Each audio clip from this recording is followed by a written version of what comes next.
I'll be there when you're down, when you're losing your crown, till the afterglow, the afterglow.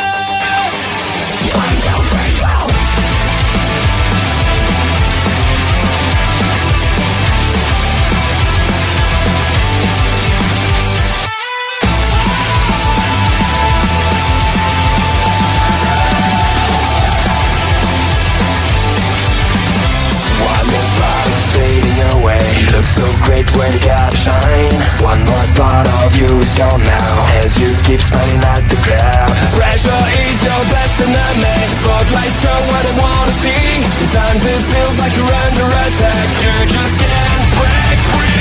I'll be there when you're down, when you're losing your crown, till the afterglow, the afterglow. I'll be there when you fall, when you're losing it all.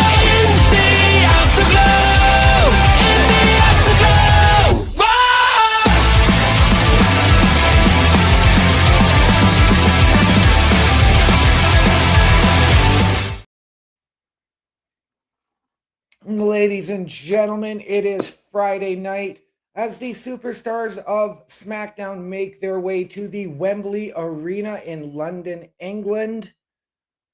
We here at the SmackDown Security Detail are settling into our studios here, getting ready for another exciting episode.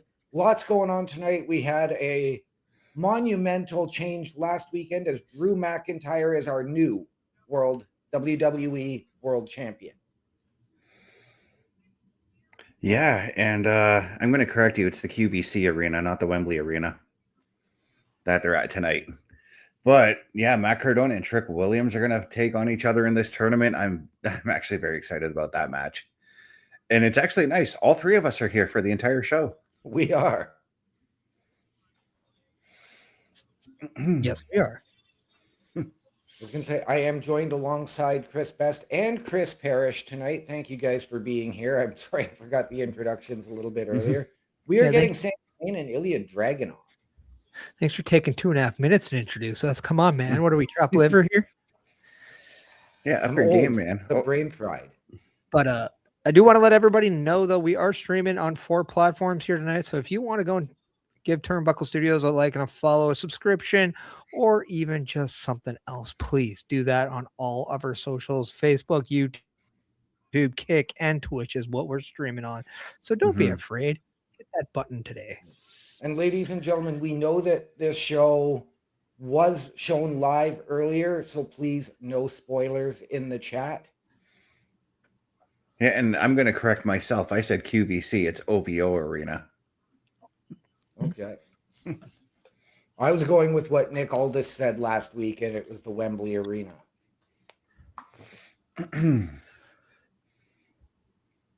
But yeah, right now we're looking at last Friday there with the 3 Stages of Hell match in which Drew McIntyre took the title from Cody Rhodes.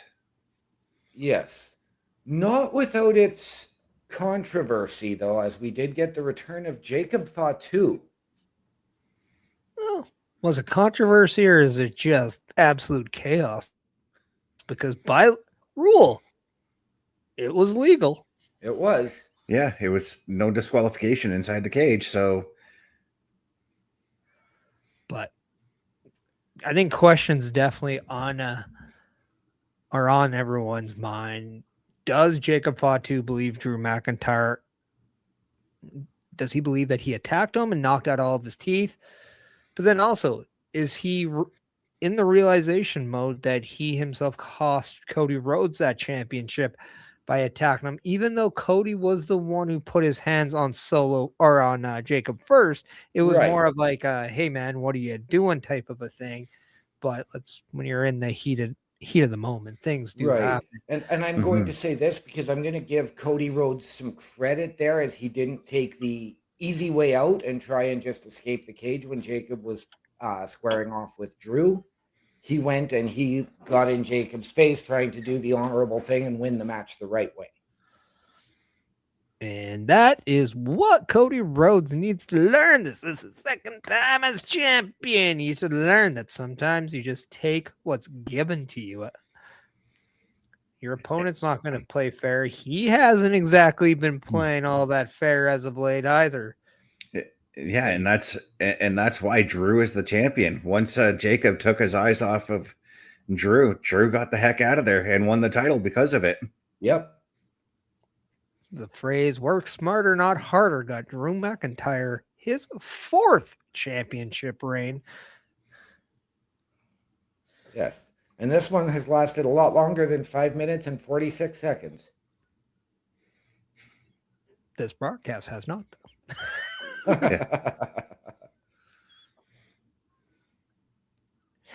It has right now. And speak of the devil, as soon as it was longer, who is now coming out? Our WWE champion, and he's got a bagpipe line with him. Yes, he does.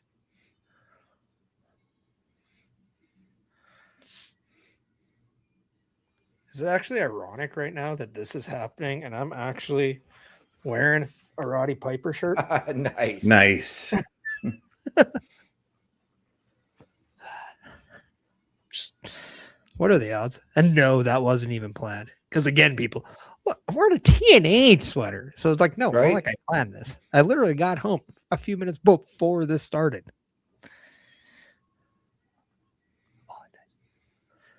And the beeping has stopped. I can sleep now. We don't want you to go to sleep now. We want you to join us for the remainder of this show. I can't make promises. But since Perish brought up TNA as our champion is making his way to the ring, did you guys happen to catch the TNA debut on AMC last night? I haven't seen all of it, but I have seen a couple of major highlights. Well, did you guys know that someone who's coming down our ring, former, now TNA, but then Impact World Champion? Yes. Yeah. Drew Galloway, now known as Drew McIntyre. And I will say, I know that he likes his leather. He likes his, his Scottish heritage with the kilt and all that stuff. I do like the spin he's putting on, and his designs are absolutely badass. Yes, they are. I'm absolutely loving the front of that kilt tonight.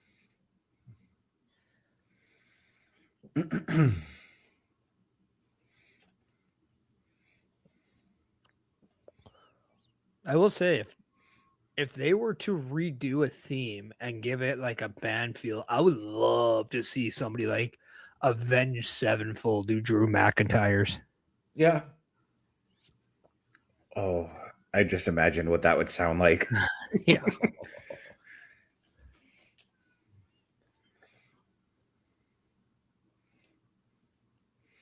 And I'm glad that you went with Avenged Sevenfold, because right now the only metal band I can think of that has incorporated bagpipes in their music is Korn, and I don't see Korn doing a Drew McIntyre theme song.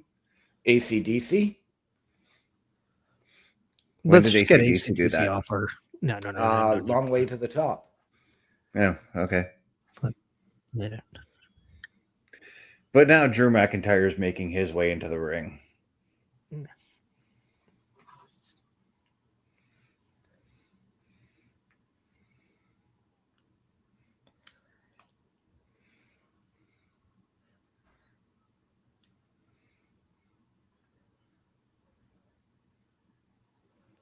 And Drew McIntyre milking this entrance for all it's worth. Well, let's not forget, it's been more than half a decade since he's been able to walk out in front of people on television as champion.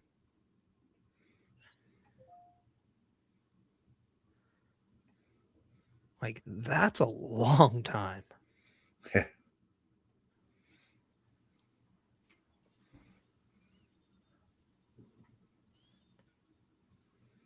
When he won the title last week, that was also his that was his second time winning in front of a live audience. Yes.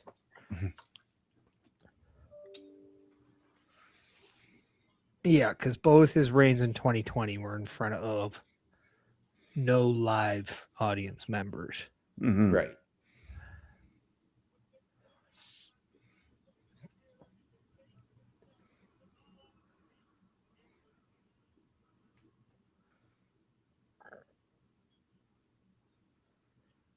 Now, I do have to ask, are we going to get somebody interrupting this, or are we just going to hear from Drew as it relates to the tournament that's happening tonight? We're getting chaos. Just come on. It's Drew McIntyre. He doesn't let anybody have their moments. Why should anybody let him have his? All right, fair enough. I expect either Cody or Jacob Fatu to make their presence felt. And I'll even say this. What about if, because we saw last week, a lot of people told Cody they want his title. Guys like Matt Cardona, people like Randy Orton, Sami Zayn, among others. Do we think one of them even interrupts him? It's Right, possible because they're all in the tournament too. That's right. And it could be a good way to like really get into a match. Yep. But I mean, the logic is like definitely Jacob and Cody, but I think if I'm not mistaken, Cody is scheduled to talk later in the show. Okay. Yeah. So even maybe Jacob shows up there at that same point too. So Drew's celebrating with the crowd and getting the pop from the crowd here in London. He's sort of a hometown hero here. He is. I like how yeah. I was gonna say sort of because Scotland is a part of the United Kingdom. Yes. Yeah. And I will go on record of saying like it was a very cool moment that Drew McIntyre's very first show as world champion was a live event in Glasgow, Scotland. It was just a fantastic feeling because he did make that promise of wanted to bring back the title to Scotland, and he did do that, and it was a cool moment, despite the heel baby face personas and stuff like that. Sometimes just seeing something nice like that is pretty cool to see. Absolutely. But Drew has the stick, so I'm going to listen in.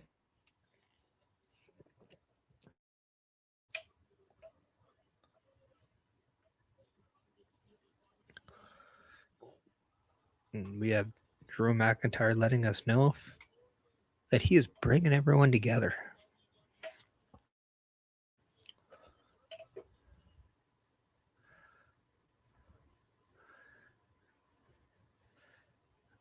And this is how we know Drew McIntyre definitely dressed for the occasion. He has some braids going on in his hair.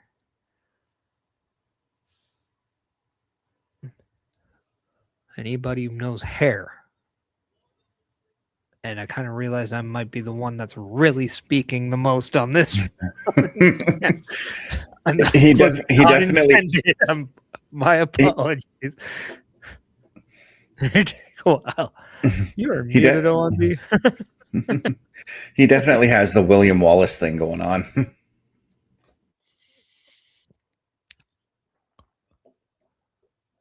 Ooh.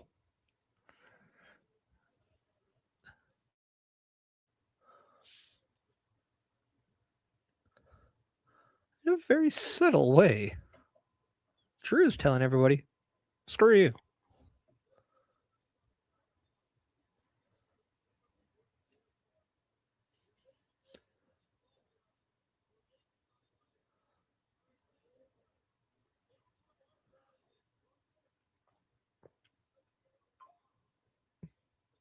Now, I love the fact Drew is using his past struggles into this promo.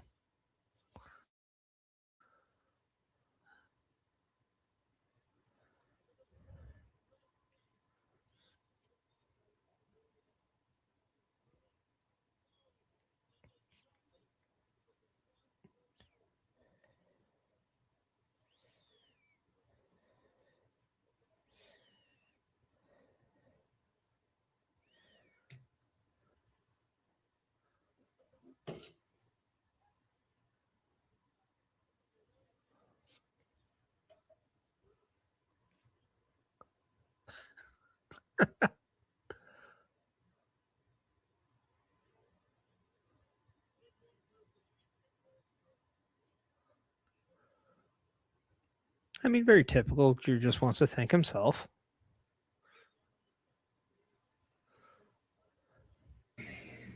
When he called out Jey Uso, did I hear a mix of CM Punk and Yeet chants there? Sure did. That's what I thought. He didn't really necessarily call them out. He kind of just told the fans that they're jumping on his bandwagon when he was going through the rough times with the bloodline. And then CM Punk, and now they want to cheer for CM Punk and do the Yeet chant.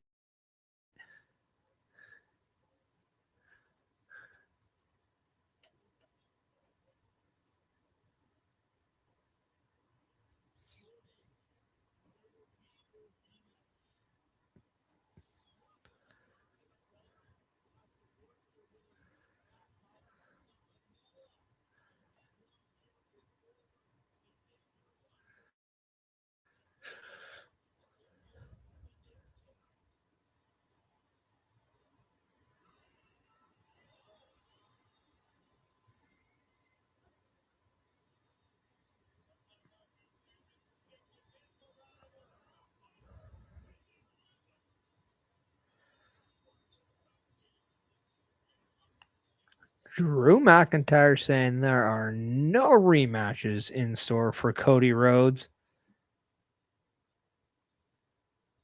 but is being joined by someone. Yes. That stipulation that he put into the contract is something that I absolutely love. It is something I have wanted to see for a long time, and I don't need Drew and Cody again for quite a while. But we are going to get it regardless because he did say Cody has to work his way back up, and Cody will do that. Oh, he will. I see it for potentially SummerSlam. And let's not forget the Royal Rumble's in just a few weeks. And clause or no clause, the Rumble trumps clauses. Except for Santa.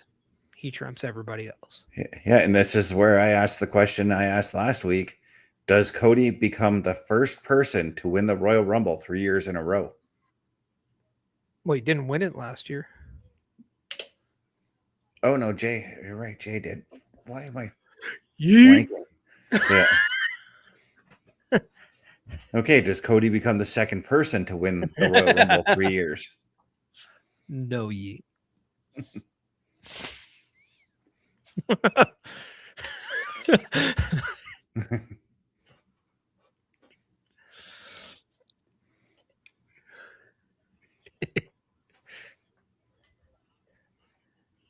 Back. I know. But right now we got Randy Orton making his way into that ring right now, and this is intriguing.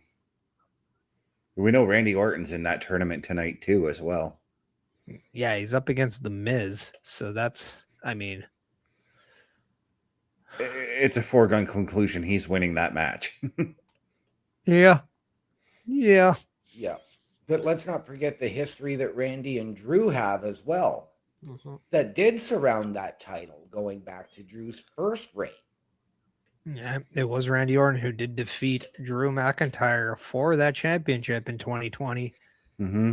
But then Drew McIntyre did defeat Randy Orton to get it back.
And now we get the interruption from Jacob Fatu after Randy Orton tells Drew, I won't hesitate to put your head through the announce table. Yes, but we have Bobby Stats coming into the room as well. How's it going, Bobby? Glad to have you here.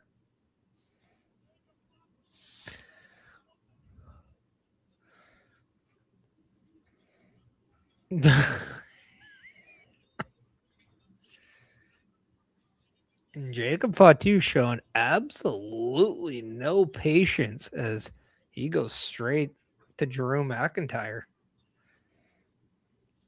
And Drew McIntyre noticeably saying, I had nothing to do with you.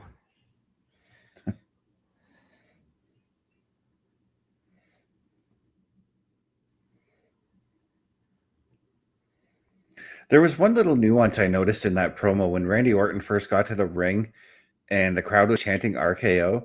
I noticed that Drew took a step back as if he was preparing for Randy Orton to hit the RKO. And I kind of like that.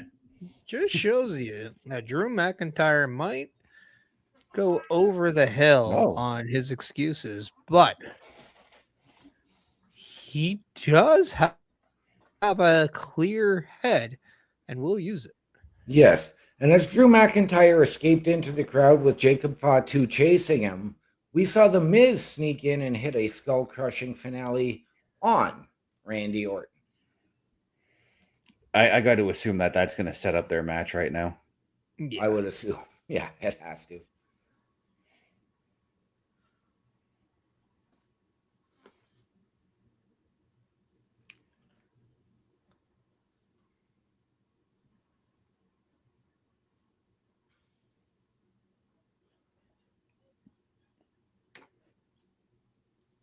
Yes, Bobby Tito is coming in and saying, I just like this video on YouTube. And that's right, everybody. If you were watching on YouTube, you can do the same. You don't have to just sit there and just be like, you know what? Hey, how can I help out? And I just don't know what. You could take this thing called a mouse right here. If you have one wireless mouse, or maybe you have one connected to the computer, or it's even just a touchpad, but you can go all the way over to that little thumbs up button. You can hit it. And that means that you just liked this video on YouTube. There's also a little bell that's right beside it. And if you want to ring that bell, it doesn't actually go ring, ring, but you know, you can make the sound if you want. That'll let you know every time Turnbuckle Studios goes live on YouTube, and you'll be the first to be notified when that happens. So you might want to just do that. Yes, and as we came back from the slight commercial break advertising the Royal Rumble in Riyadh, The Miz and Randy Orton are underway with The Miz in control on the outside of the ring.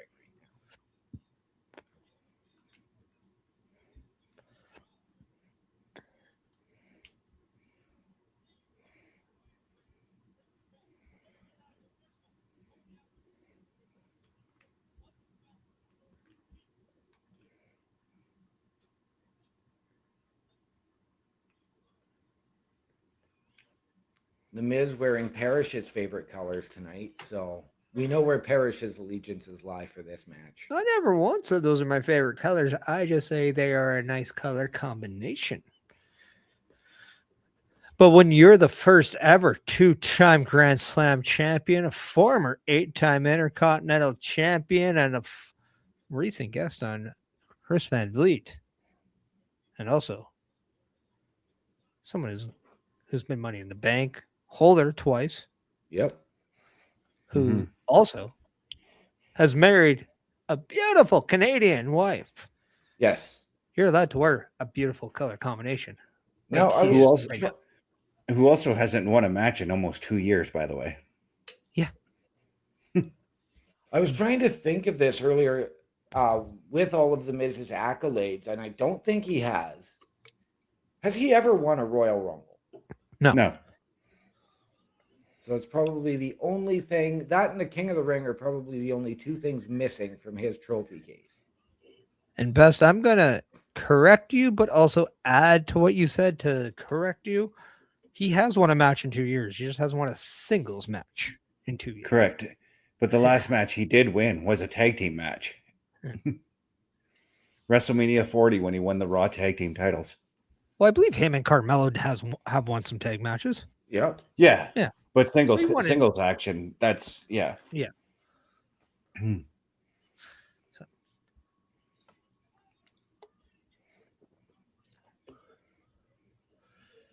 But let's face it, I mean, ever since the breakup with Mello, his singles run hasn't been lighting any fires lately.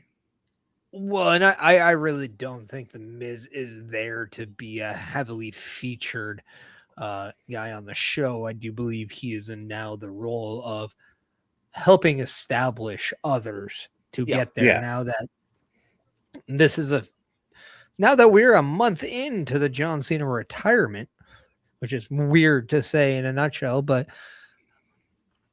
WWE will need those people to help everyone out. And there's nobody better than the Miz in that category because, like you said, ever since that split, he might not have gone anywhere, but Carmelo Hayes is now your United States champion.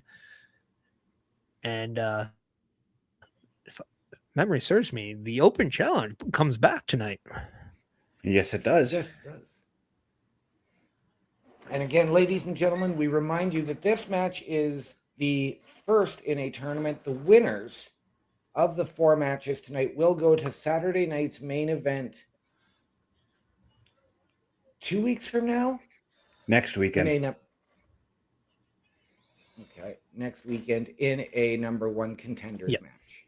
In 8 days, that will be happening on the 24th, because we know the 29th, that following Saturday, is the Royal Rumble. We're 13 days away from the Royal Rumble, people. Yes, we are. And Randy with the picks up the win.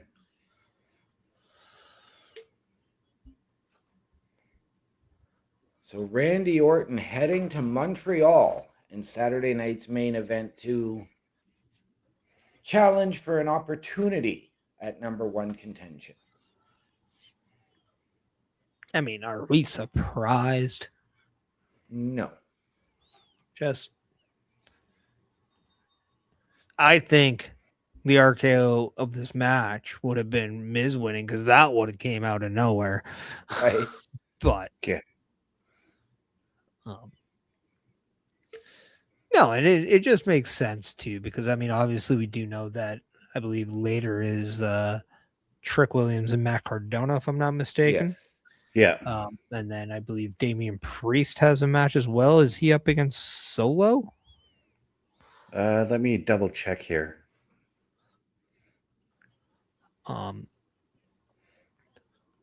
then I know Sami Zayn and Ilja Dragunov is the other one. Yeah.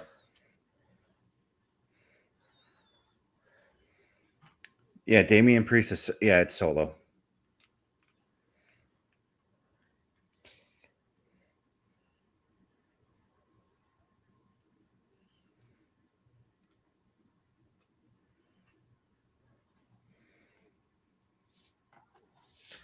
Now I'm going to ask, who do you want to see not only coming out of these matches, but win that fatal 4-way and challenge Drew McIntyre at the Royal Rumble?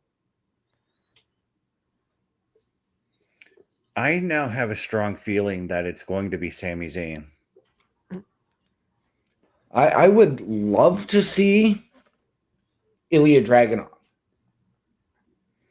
win it. I think that would be a massive match for the ages. But I do believe it will be Sami Zayn coming out. Thank you, Bobby. I appreciate it.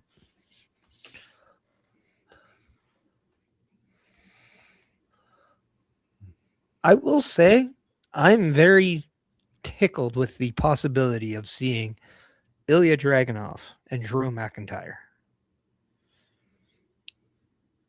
It would be a great way to be different, but I'll also throw this out there as a possibility. What happens if we see Drew McIntyre and Matt Cardona? That's a match I definitely want to see as well. It's a way for Matt Cardona to really get a high-profile match. Mm-hmm. And then imagine if that's the match where Cody Rhodes comes in to interfere and he accidentally costs Cardona a shot at the championship. And just like we've been saying all this, there's been those little seeds planted for that potential heel turn. I'm not saying do it now, but I'm just saying what another seed that could be planted with Cody Rhodes potentially screwing out over one of his long-term friends over the title. And now that we have Matt Cardona back in WWE, but under the Matt Cardona moniker, given everything he has accomplished to get himself back here, does he become a favorite now to potentially win the Rumble? Well, not if he's challenging for the title at it. I mean, we got it's hard to say when he's in the contention for that championship picture. We got Bo Dallas on our screen right now.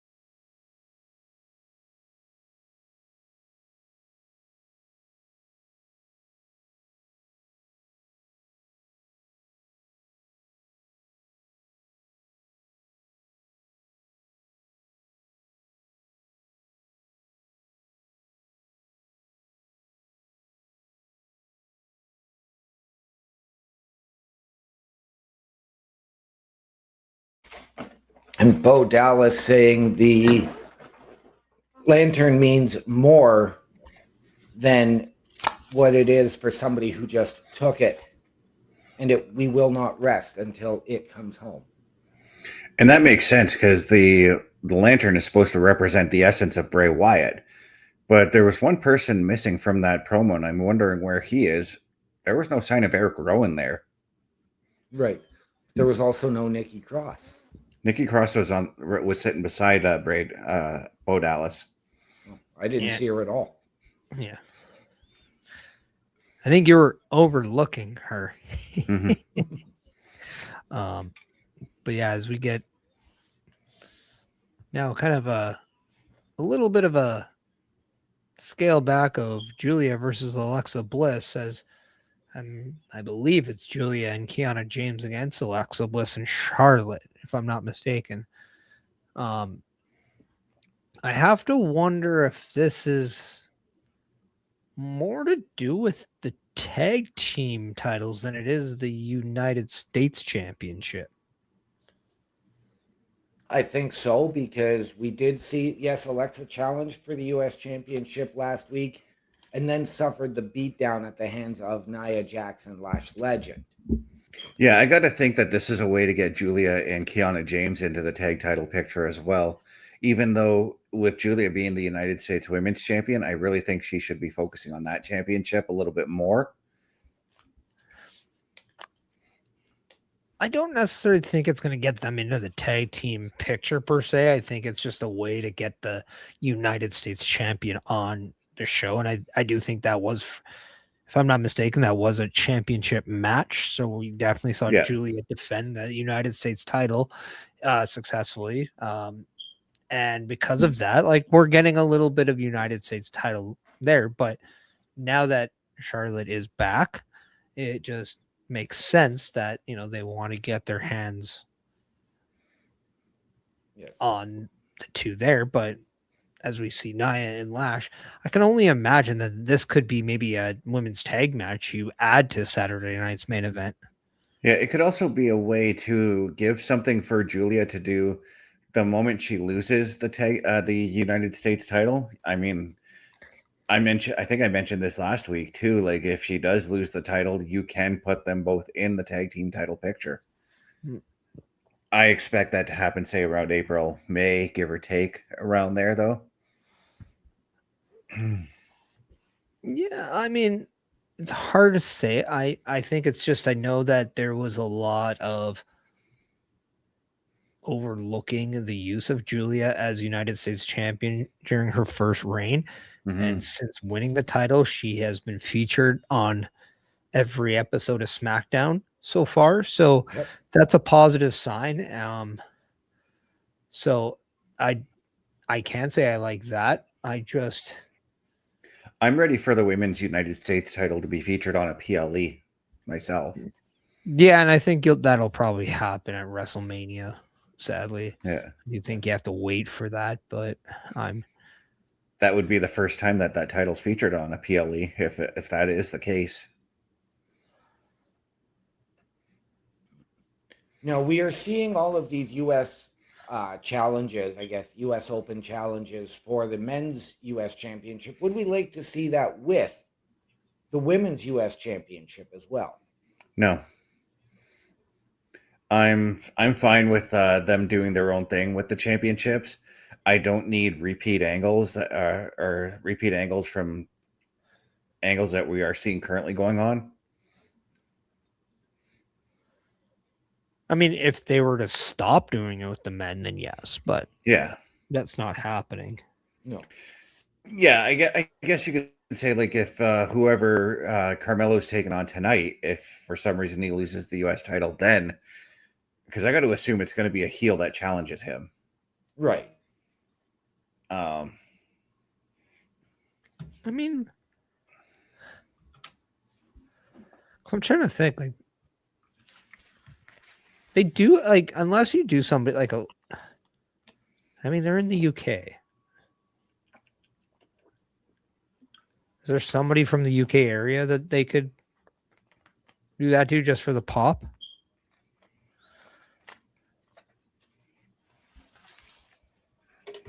The only one I could think of, and again, we're going back to Scotland, would be Nikki Cross. We're talking about Qualifier is also from Scotland, but we're talking the men's United States title. Yeah. I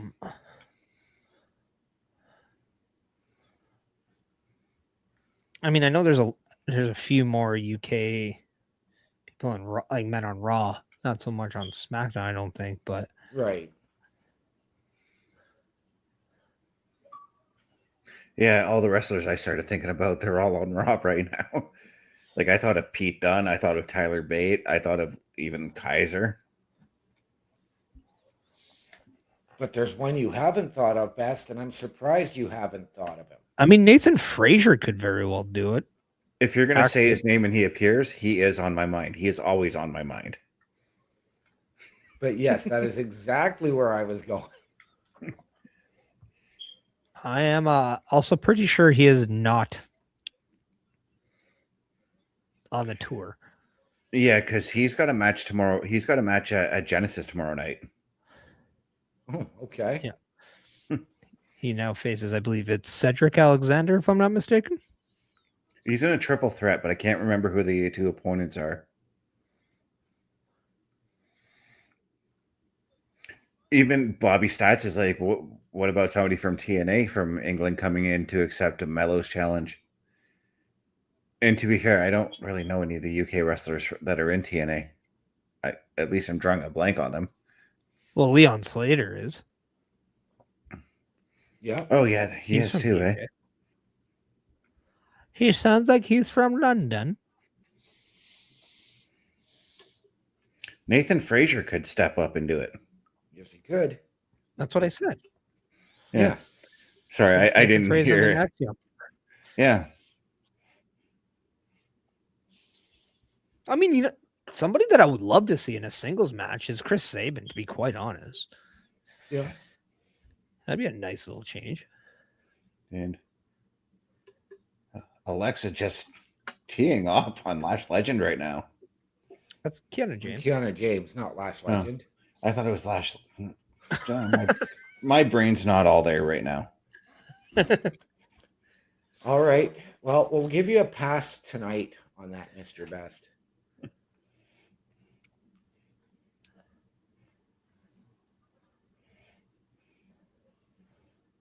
So yeah, it's Cedric Alexander, Moose, and Joe Hendry in a triple threat match. Okay. Tomorrow night.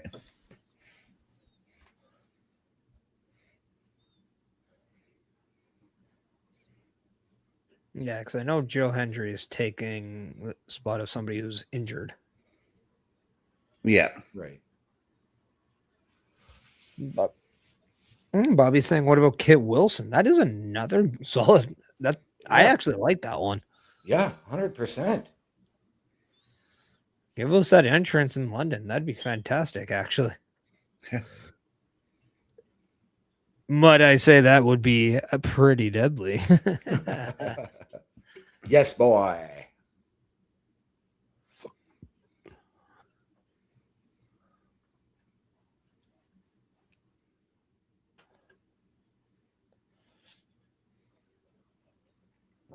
I do like the tag team dynamic between Julia and Kiana, though. Yep.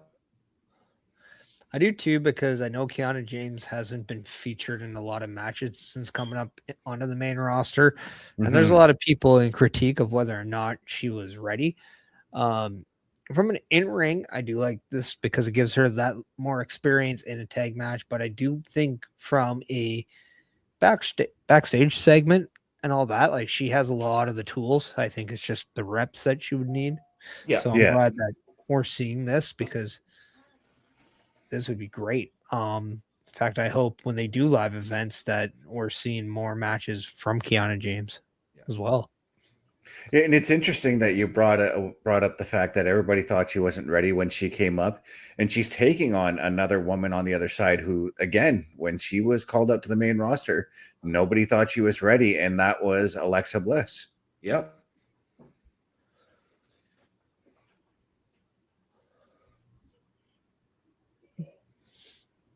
At first, I thought you were going to say Charlotte, and I was like, oh, she was more than ready. Yeah. But no, Alexa Bliss. Nobody expected her to succeed when she came up. Right. And I was a big fan of Kiana James in NXT, especially her gimmick. I thought she could have used work. I thought that maybe the call up was rushed. Unfortunately, then she got injured very, very early on into that. And then they're doing a good job of trying to get her a name and establish her on SmackDown now, whether it is with tag matches. I think she's only had 1 or 2 singles matches. She just has this character that I was like, man, you would work so well with a heel Tiffany Stratton. You know, if she was in TNA, she would actually work so well with Ash by Elegance. Well, even if you want to stick to like NXT, like Fatal Influence, Toxic Attraction back in the day, like both like groups, like she would work well in. And then I thought this pairing with Julia was really weird when they first introduced it, but it's growing on me now. Yeah.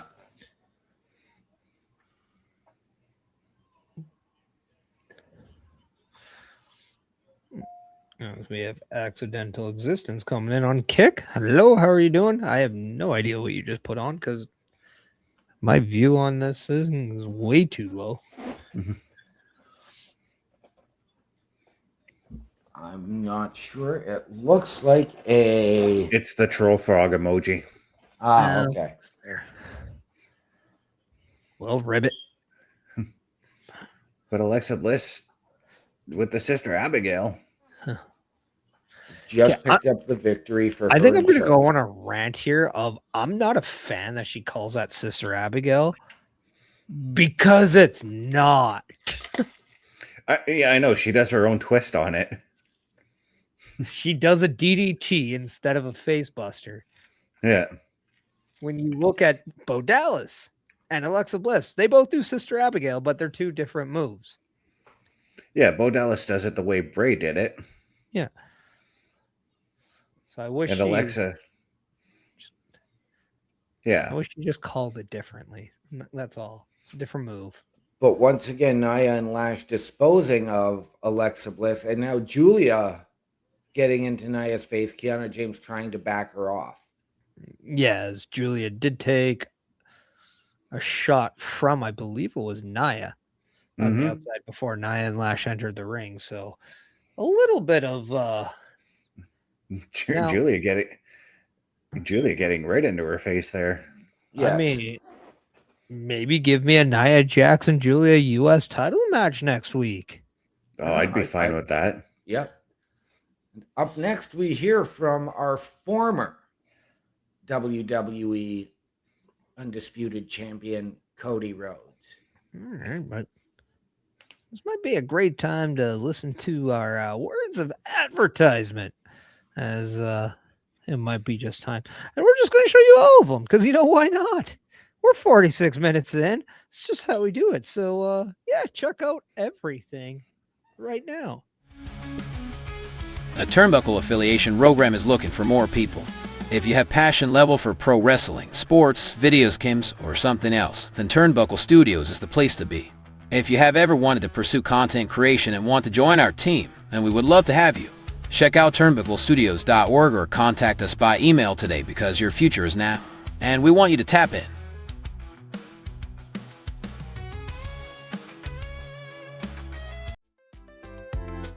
The Turnbuckle Studios store is open for you 24 hours a day, 7 days a week.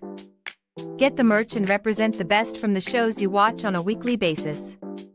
Multiple styles to choose from with over 10 products available. Don't get left out and pick up all your favorites today. Find us at carlcarafel.redbubble.com. Turnbuckle Studios and the Turnbuckle Affiliation Program bring you the week of streams. Monday nights you get the Locker Room Breakdown at 7 p.m. Eastern, followed by the Raw Patrol at 8 p.m. Eastern. Tuesday brings you the flagship show, Turnbuckle Talk, at 8:05 p.m. Eastern. Wednesday we play games with the PlayStation Showcase at 8 p.m. Eastern. Thursday we go TNA when we brace for Impact at 7:55 p.m. Eastern. Friday we secure all details as we answer the call for the SmackDown Security Detail at 8 p.m. Eastern. The weekend brings you Saturday Night Gaming at 8 p.m. Eastern. On Sundays be sure to catch the Chris Perish podcast at 12:15 p.m. Eastern, followed by the Boar's Nest at 8 p.m. Eastern. Be part of the shows and join the chat every day. And ladies and gentlemen, if you have ever wanted your break in podcasting, content creation, a potential collaboration, or just help us out behind the scenes, turnbucklestudios.org is the place to be for all your Turnbuckle affiliation program needs. Meet the team, Chris Best, Chris Perish, myself, Bubba Duke, and Carl Carafel in the host section. Get all of our socials. Watch our latest weekly live episodic shows. Hit the join button, send us your credentials, tell us how you can help us, how you believe we can help you, and we can sit down as a collective and figure out the best fit. And of course, ladies and gentlemen, support your favorite shows, support your favorite podcasts, wear what we wear, buy the merch at carlcarafel.redbubble.com. All the proceeds there come back into our studios to deliver you a better experience. Turnbucklestudios.org and carlcarafel.redbubble.com for all your Turnbuckle affiliation program needs. Turnbuckle Studios and the Turnbuckle Affiliation Program bring you the week of streams. Monday night you get the Locker Room Breakdown at 7 p.m. Eastern. As Cody Rhodes is making his way into the ring. Turnbuckle Talk at 8:05 Look. p.m. And right before that, we did hear from Solo Sikoa, and he did talk about the lantern, and that it is more than just a weapon. He sees the fireflies, and he sees how to control them. And he has offered that the Wyatt Six put up their tag team titles. So just everything continues that much more between the Wyatt Six and the MFTs. Why do I get the feeling that this is going to lead to a ladder match with the lantern hanging above?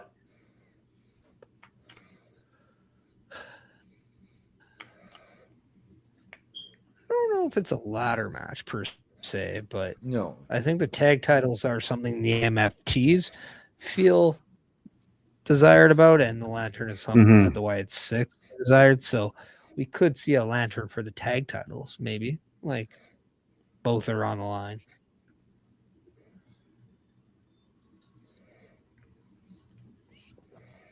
Lantern on a pole match. Okay, Vince Russo. I didn't say bro 17 times when I mentioned that. It was implied. Yeah, it was.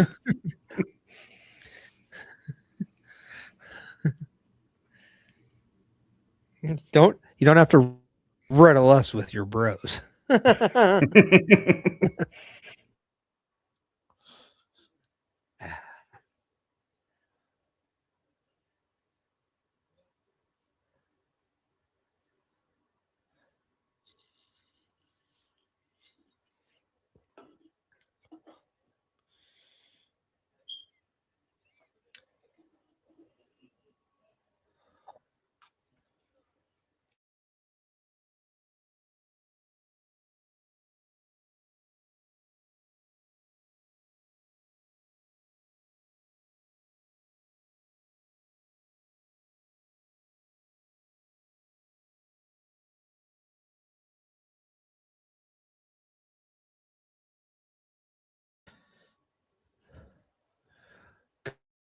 Cody Rhodes appears naked without that championship, maybe a little vulnerable to say the least, but one thing we can all agree on, Cody Rhodes is not happy being the former world champion.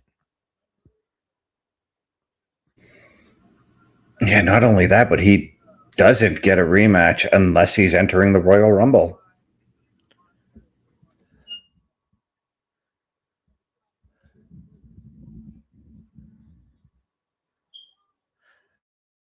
I will say,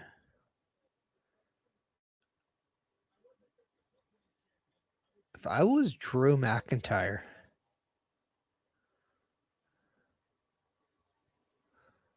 I would try to do something where you force Cody to come in at number one.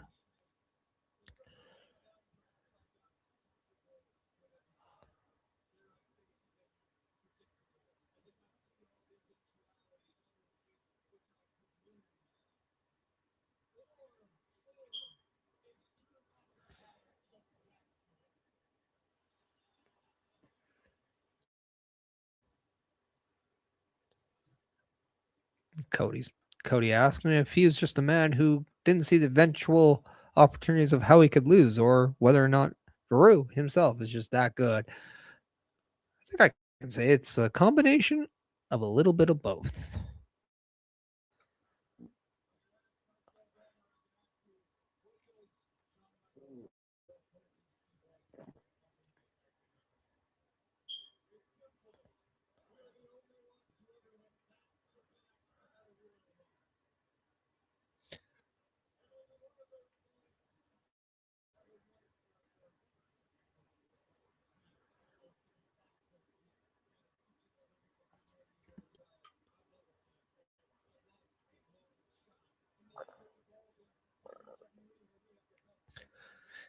Now, do you think it's a tactical strategy from WWE to go into Saudi Arabia with the Royal Rumble and making sure all of its top stars are in the Royal Rumble match? And that is why maybe, just maybe, we're going in with Drew McIntyre as your world.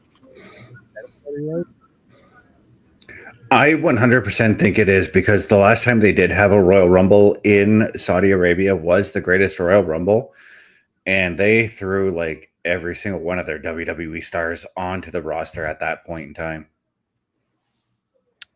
Yeah, they had to. There was 50 people. I know. Yes. And Cody just declared himself the number one entrant for this year's Royal Rumble.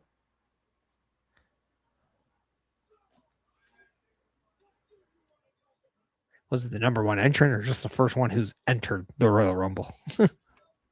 His words, I am declaring myself as the number one entrant into the Royal Rumble.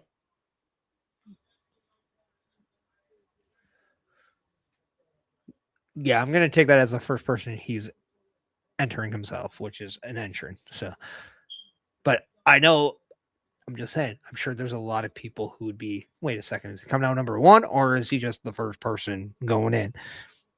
And those can be different.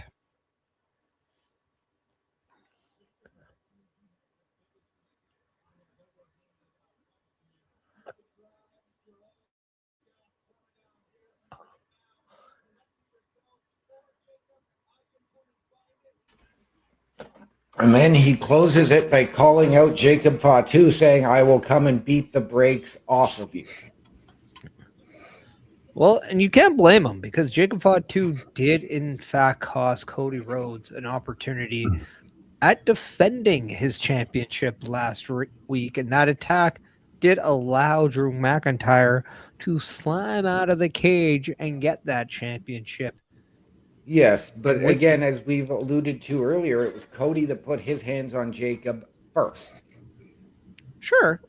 But I'll go to bat, and I can understand Cody doing so, because it might not always just be black and white in the sense of, what are you doing? I got this. It could also be, don't mess with my business.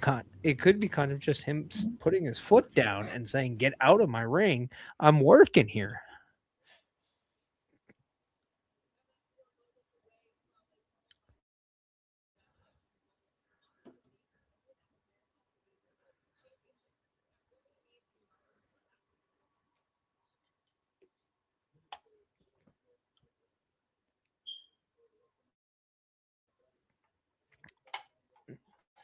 As we do see an interview with Matt Cardona, I do have to say, who would have thought of the possible scenario that within a month of him returning after 6 years to the WWE, no longer under Zack Ryder, but now as Matt Cardona, is challenging for the WWE Championship at the Royal Rumble in Saudi Arabia? Not only that, but this would be like what, maybe 2 matches into his return. Yeah. And he's getting the championship match. Yes. As the man Or he's a chance in the tournament. Technically, no, because it would be Kit Wilson, the match against Trick, then the Fatal 4-Way. So it would be his 4th. Well, I also corrected myself while OMD was talking and said a chance in the tournament. Yeah. As Matt Cardona's opponent for tonight, Trick Williams, is making his way to the ring.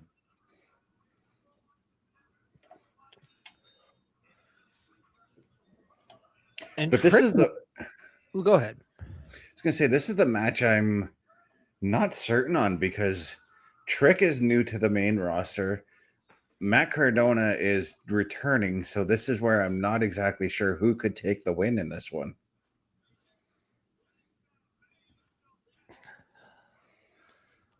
I see where you're coming from. I was thinking about this earlier. And I think I've come to the conclusion that Trick Williams being in the match makes more sense. Mm-hmm. Why? Because Matt Cardona doesn't need the win now. He could benefit later with one. Trick Williams benefits more with the win now than Matt Cardona. If you then maybe put Matt Cardona into something right away with meaning, you can forget about who needs this win. But right now, Trick Williams doesn't have anything on the going. Matt Cardona has a history. He has a past. He could feud with just about anybody there because he's worked with them before in WWE. Or maybe it's somebody like maybe Joe Hendry, somebody's had history with, right? Probably not. They're both baby faces, but you never know. And I see where you're coming from with that. And I do think that with Cardona's return, we know that he had the surprise return against Kit Wilson. But I think that this would really get and emphasize the Matt Cardona element, not Zack Ryder, to the WWE universe. Trick Williams last year was both the NXT champion and the TNA champion. So I don't think that Trick necessarily needs the win here either, though it would elevate his stock on SmackDown and again, really introduce him to the WWE main roster. I will say this to kind of help your argument and to kind of also kind of slide it. Not everybody who watches Raw and SmackDown watch either TNA or NXT. So for a lot of people, this is their, I don't know, first time seeing Matt Cardona, because there's also a bunch of independents that they could have saw him at as well and saw how good he is there. Yeah. You also, for Trick Williams, though, he's only been in NXT up until just recently. So if you don't watch NXT, this is your introduction to Trick Williams. And what we saw, he looks the part, he speaks the part, he feels the part in that promo against Sami Zayn. And he did the same thing last week against Randy Orton. And with him also already rubbing with Randy Orton in the ring, Randy Orton now advances. This could be a foreshadow. Yeah, and you mentioned like how the Royal Rumble needs some star power to it going into Saudi Arabia. Matt Cardona coming in already has the star power. So I do see where you're coming from, Perish, and I'm leaning now towards Trick taking the win here, because Matt Cardona can still have that star power in the Royal Rumble, and you can give him a great run in the Royal Rumble as well. Right. Now, whichever one of these men wins this match, I'm sure the other is going to enter the Royal Rumble. Would that, and in Matt Cardona's case, I asked this earlier, would he then, given how he has advanced his career, the way Drew McIntyre did, the way a Cody Rhodes did, would that make him a favorite and give him that WrestleMania moment like he had in that Intercontinental Championship ladder match a number of years ago? He could be definitely on the short list of favorites to win, as Bobby Stats is coming in and saying he's picking Trick Williams to take the win tonight. Okay.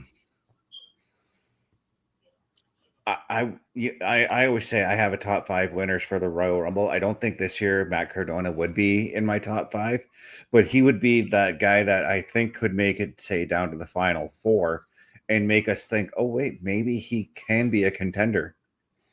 Right. And the same could be said for Trick Williams, because I don't expect, if Trick does win and go to that Fatal 4-Way, I don't expect him to win the Fatal 4-Way. No. Now, I wouldn't be surprised if, say we see Matt Cardona win. He goes on. Trick Williams could also venture his way to a very familiar face and accept a U.S. Open challenge. And just imagine the possibility if Trick Williams is the one to dethrone Carmelo Hayes for the United States title.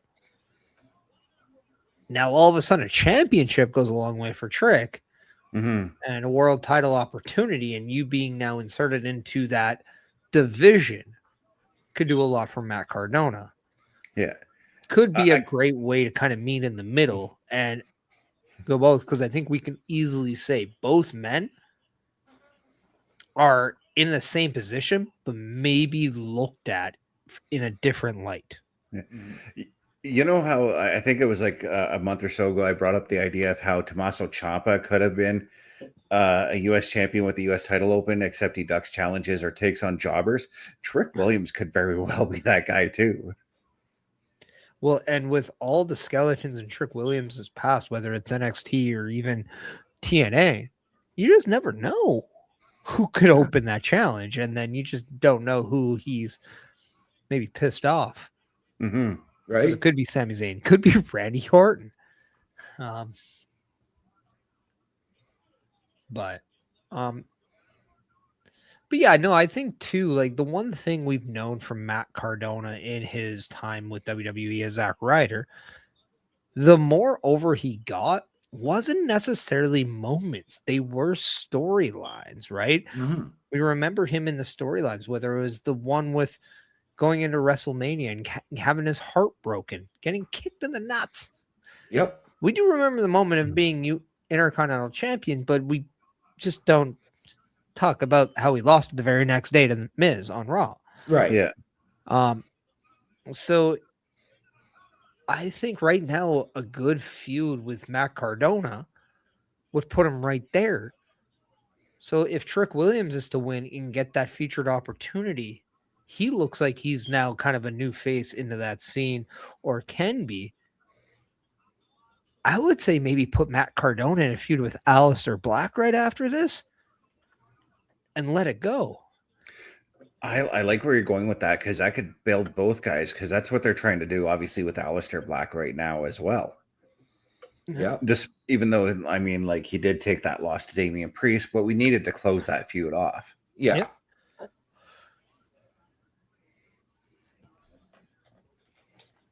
And what I also love about this opportunity is Damian Priest is in the match with Solo. And I don't know about you guys, but I'm not putting the Solo and Miz category here, but with the Wyatt 6 being right there and the focus already on the show being about MFTs and the Wyatts, I'm already discounting the fact Solo's advancing, and I'm putting Damian Priest in that position. Right. I still firmly believe Damian Priest and Drew McIntyre, that feud never got a closed door. They were 1-1 Right. in that feud. So I wouldn't be against Drew McIntyre and Damian Priest at the Rumble this year, where Drew gets that win and you again add more star power by adding a Randy Orton into this. Because imagine seeing all these stars in the Royal Rumble. I can test from just being there last year. It really adds to that Rumble. Yep.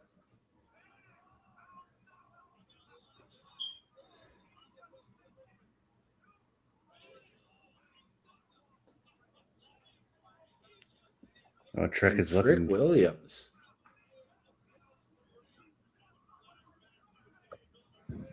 Oh, there we go. Trick Williams advances. Yes, that trick shot really came out of nowhere to fell Matt Cardona. And a really good match between the two. It was a little, probably maybe quicker than a lot of people would want, but it was a good fought match. And I don't think Matt Cardona could look at himself upset with that match, but definitely something to prove. And I think it goes along with what he is. And he is still that underdog, because as good as he looks, as good as he is, he's never looked to be the guy. So there's always that proverbial chip on his shoulder, but that blue collar is back. Right. And here comes Kit Wilson. Yeah, Kit Wilson. Well, he's got a bit of beef with Matt Cardona after the loss last week. Yes, he interrupted Trick's exit, but then just blindsiding Matt Cardona from behind.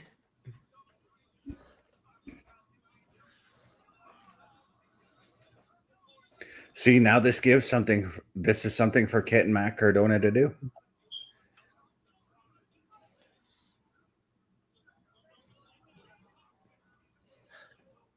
And what this does too, that I really like, it puts Kit Wilson in a light, right?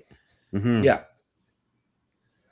This is almost like Fandango and Adam Rose kind of put in the thing, like, but it also gives him this kind of ego too, because he does a shtick.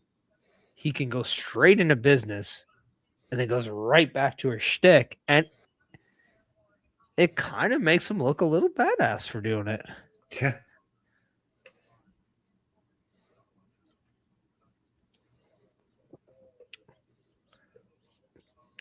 And it sets up a plausible angle for it to happen in the middle of the Royal Rumble.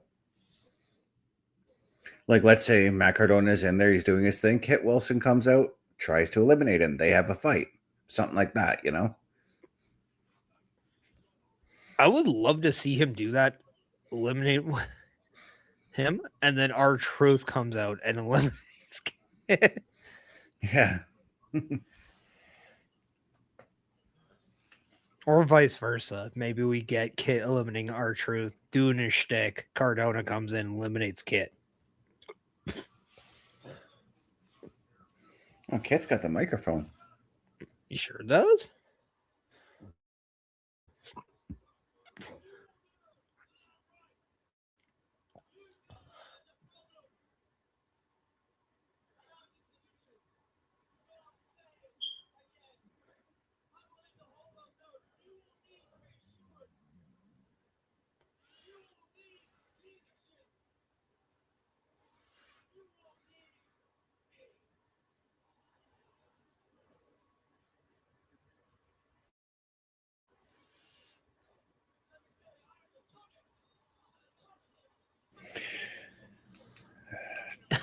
Kit is in trouble.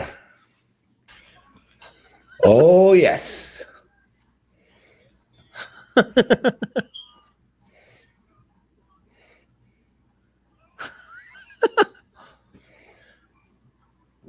Okay, I'll just say this. Give me Jacob Fatu and Brock Lesnar. Just give it to me. Like, this is like what I would want Goldberg and Lesnar back in the debut, where they just like would like show up and do their attacks on each other. That's all I would want. Fatu now with the mic. Here's now my next prediction. Jacob Fatu being the guy to retire Brock Lesnar.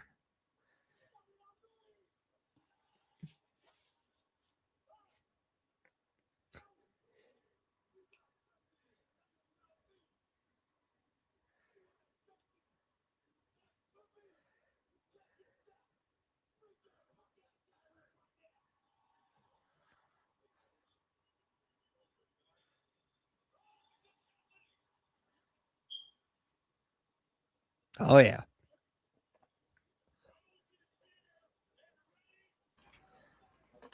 Jacob puts out the And challenge. this just broke down. Okay, Cody. How quickly are you changing out back there? You were in a Right. suit like 20 minutes ago. Yeah. Now you're in sweat? Track pants?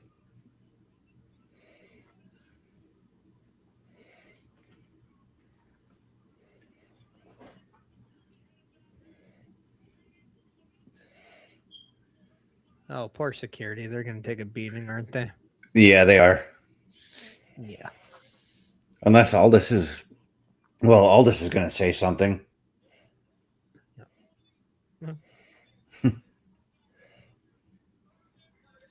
Aldis looked like he was going to say something.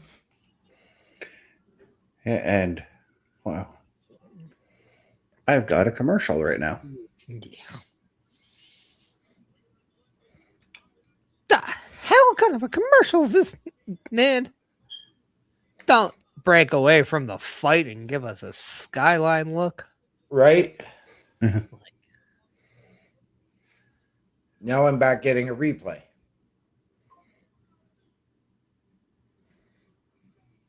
Well, I mean, we are watching Netflix after the Right. show went live, so we're gonna probably get caught with no of the whole boring 3 Right. minutes like the stuff. So, but who's to say there's a backstage segment now?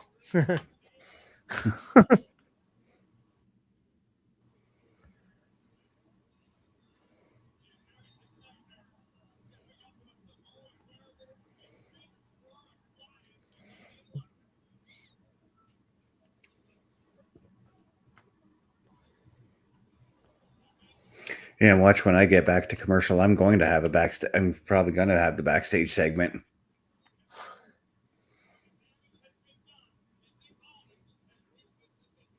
Ooh. All right. very, very intriguing. We'll wait for Best to get there, but Yep. we got a match.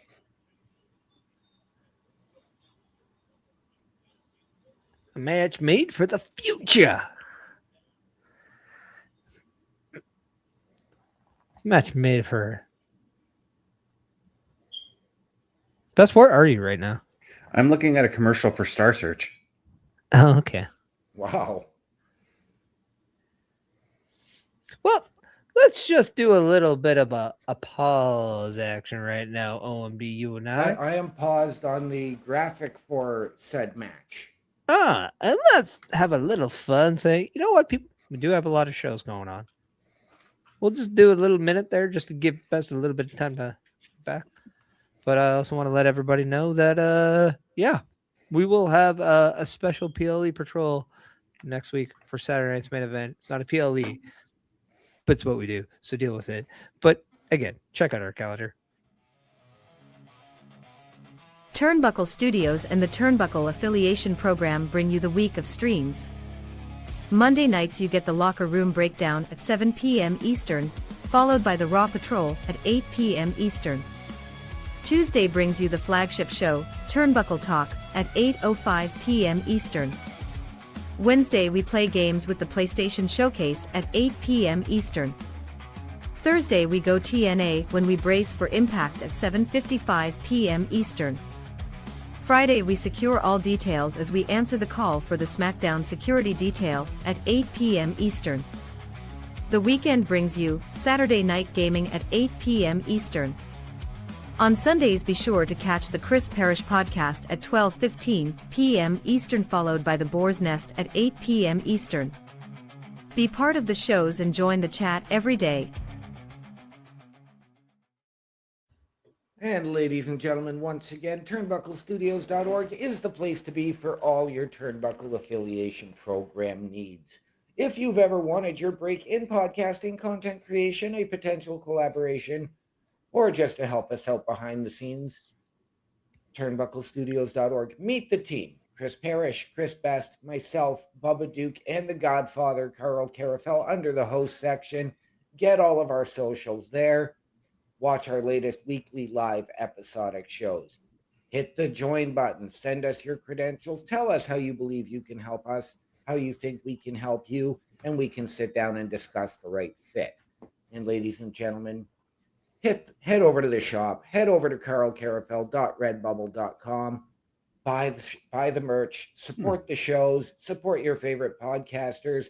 Wear what we wear. All of those proceeds come back into our studios to give you a better experience.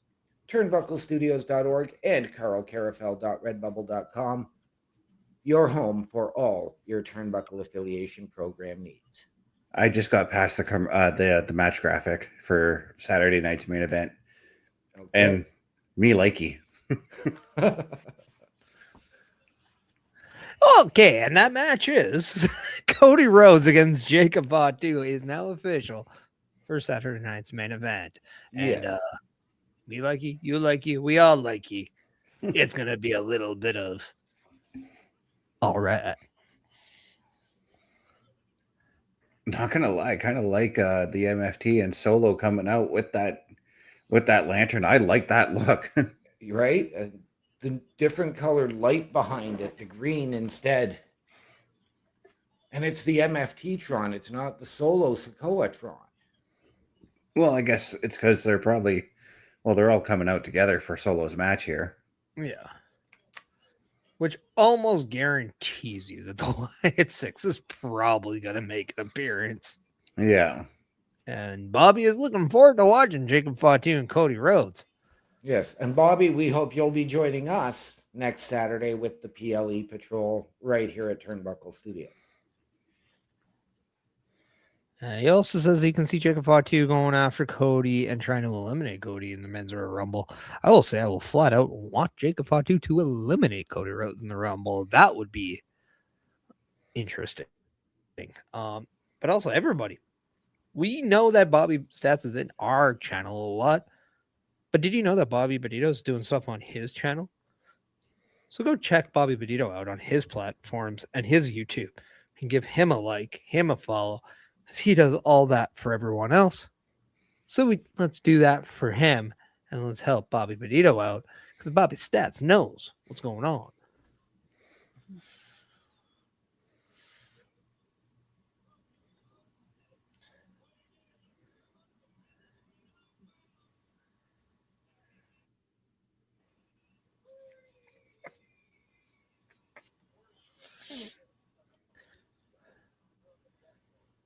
I kind of want Damian Priest to go back to his original music. Yeah. Mm-hmm. I was gonna say, when did Damian Priest get pink lighting? Because it almost looked like Bret Hart was coming out or something. Well, he's always had that with the Judgment Day kind of stuff, but Yeah. he kind of kept the purple, and that's why, like, I think so did Rhea, and that's why Judgment Day kind of went just to the black and white. Yeah. But I think that's more purple lighting. It just looks pink based on the what's everything else. Because there's also a complementary lights that are going along with it. Yeah. But that green lighting just feels a little weird. Yes, it does. Is this something new that they're trying with that lighting? Because I don't think I've seen that lighting rig before. It could be. It could also just be maximizing the space that they have at that venue. Yeah. Mm. Like, I don't know. But maybe. We do know WWE tries to go a little bit more overboard on these European shows and try things out. And then maybe we see them integrated into the regular broadcasts afterwards. I'm just happy there's no cab anymore on the entrance and phone booth. Yeah.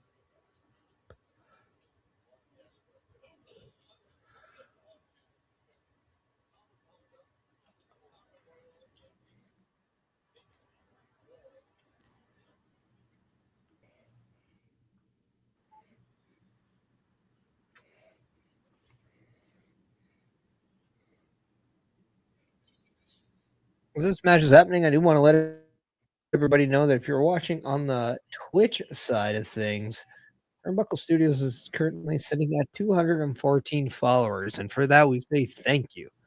But we do have a goal of hitting 220. So if you want to just be part of our new 6-pack of followers and help us reach that goal, we'd be very grateful because we only want to grow. So help us grow and follow Turnbuckle Studios on Twitch today.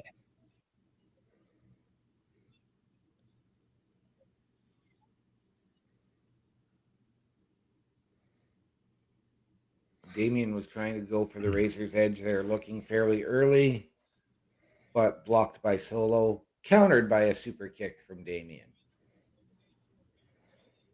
Okay, he just tried to run at Solo, who was up against the table too, and was blocked off by Tamatonga and Talatonga. I would have just continued running and took one of them out. That was Tongaloa. It was also Talatonga. Yes, it was. They were both standing there. I still would have ran and tried to take one of them down.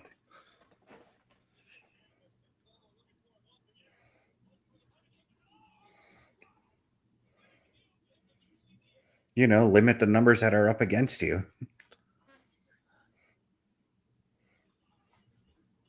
And JC Mateo now standing over Damian with the lantern taunting him.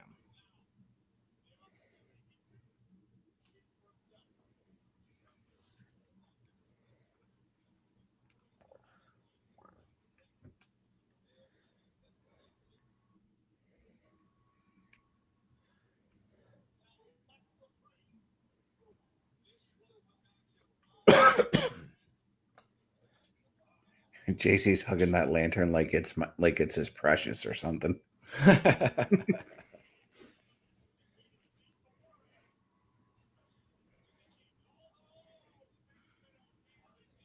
What a move there to counter that running hip attack from Solo. Damian Priest pulls himself up and hits a spinning heel kick out of the corner.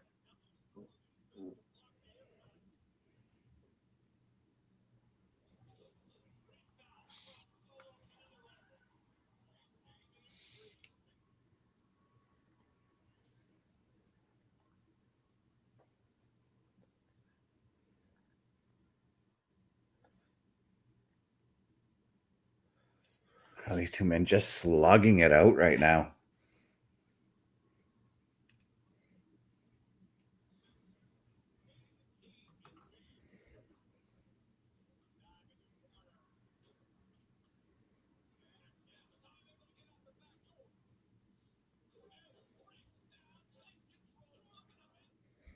Oh, and the clap to the ears from Damian Priest on Solo.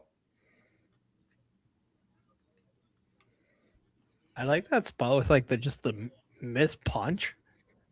It's not very often that you see somebody just miss a punch. Yeah. And now these two men trading super kicks and roundhouses.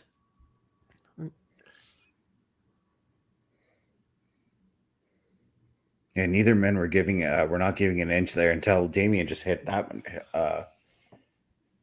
That maneuver there, I can't think of what it's called. It looked like an attempt at a Superman punch, but... And then a flatliner there from Damian Priest. Jordan Grace and Chelsea Green going to wrestle each other later tonight. Yeah, let's not forget, this is a 3-hour episode of Yes. SmackDown now. So just when we think we're... And we'll also say, Teletonga, you might want to actually... There you go. Fix your watch, man. It looks a little loose. Yeah. Well, Teletonga's gone. Yep.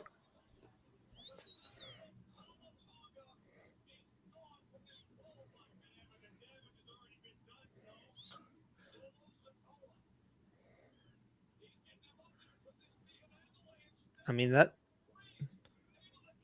is a way of Damian Priest getting to back to the number game. Yep. Solo going for that Samoan drop off the top rope, but it didn't work. And Damian now with the razor's edge. Oh, and the straps are coming down now.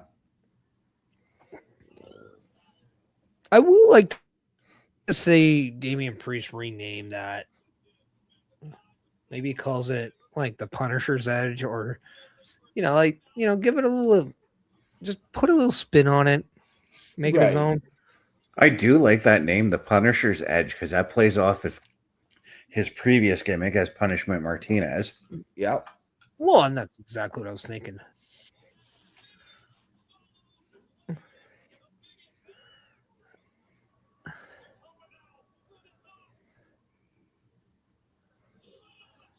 Oh, I thought Solo had him on that. I do love the fact that Solo and Jimmy and Jay, even done different ways, they do have similar moves that they all use. Yeah. And the arena goes dark.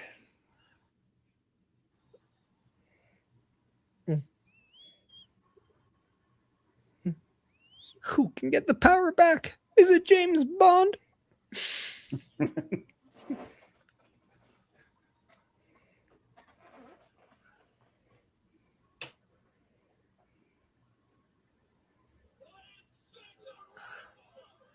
Maybe this is why there's only 4. Just to Well, I was wondering, did Eric Rowan maybe hurt himself in last week's brawl at all? I'm sure we would have seen something about that. Unless he had to go back and he couldn't make the rest of the trip, and this is just their way of taking out Teletonga, or maybe we'll see something later with the two. Because he was a pretty heavy focus in that brawl last week. Yep. And it was with Talatonga, who's been ejected. And Uncle Howdy trying to pick up that lantern, but Solo attacks him from behind. Solo trying to protect the lantern.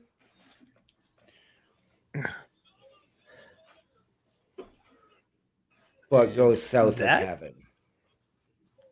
That turns to be a mistake for Solo. He was more infatuated with that lantern than he was his opponent, and the former world's heavyweight champion picks up the win and now joins Trick Williams and Randy Orton in that fatal 4-way match.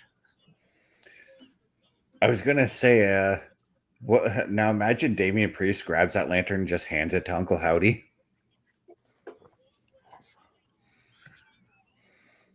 But Damian's like, I'm out of here. This isn't my thing. Right? No.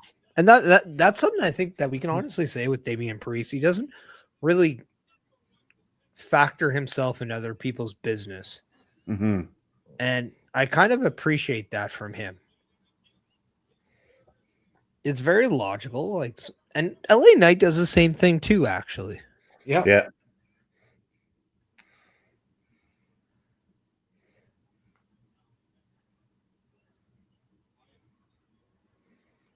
Well, Talatonga's back.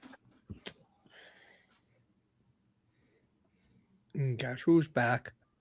Back again. Tala's back.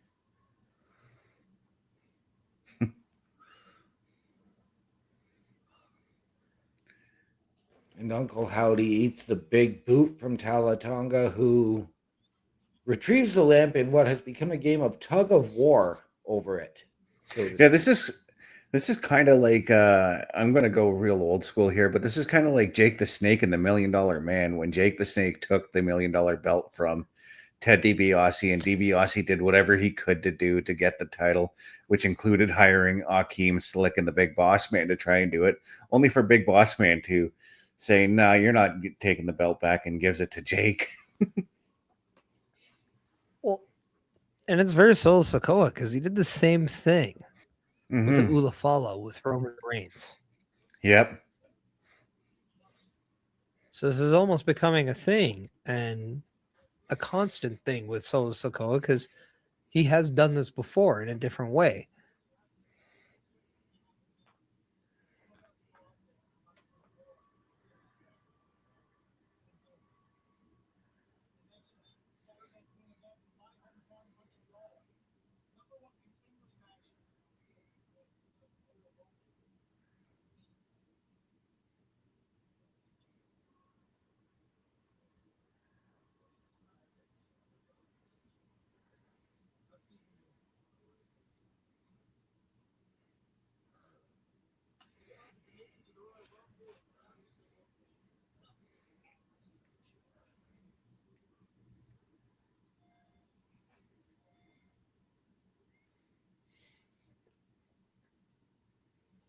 I think this is going to be my match of the night, though. Sami Zayn and Ilja Dragunov. I fully expect that they're going to close the show off with this match, though. I think so. I think that has to be your main event. Yeah, because it'd be a good way to kind of end the show off with all 4 men. Yeah. And Jordan Grace, Chelsea Green. Probably have to expect this is. But it is the U.S. Open Challenge time, as the man we call United States Champion. The wrestling government world calls him Carmelo Hayes, also wearing beautiful colors, by the way. Just saying. Just saying.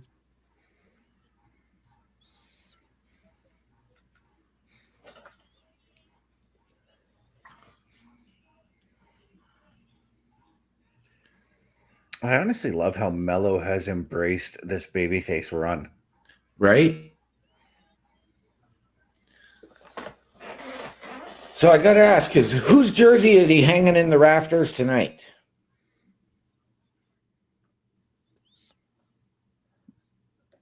I don't know. I have to think it's somebody from the UK in some way.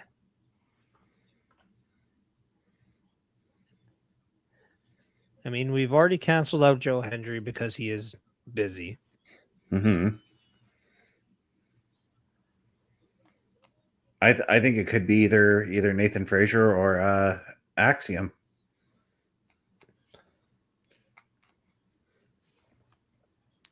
I'm going to go with the guy who is this currently. would be a great time to see like Charlie Dempsey. I was going to say I'm going to suggest a guy that is currently listed as on the shelf that we know of. What about getting a returning JD McDonough?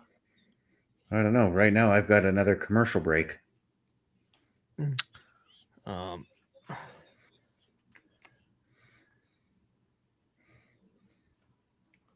I'm looking at the London skyline. I'm looking at a pause screen because we're going to play our promos once again, and we're going to show you both our shop and our help wanted ad. So before we go, let's just let everybody know if you want to go to turnbucklestudios.org/join, you can go and find out how you can help us. Why? Because you're going to write down your name, your contact, what you want to do, what you think you can good at, all that stuff. And just like OM Dynamics said earlier, we're going to help you find your niche here at Turnbuckle Studios. But if you also want to act the part, you got to look the part, and that's why you go to carlcarafel.redbubble.com. But if you're tired of us talking about it and you just want to see some visual appetizers, well, here you go. A Turnbuckle affiliation program is looking for more people. If you have passion level for pro wrestling, sports, video games, or something else, then Turnbuckle Studios is the place to be.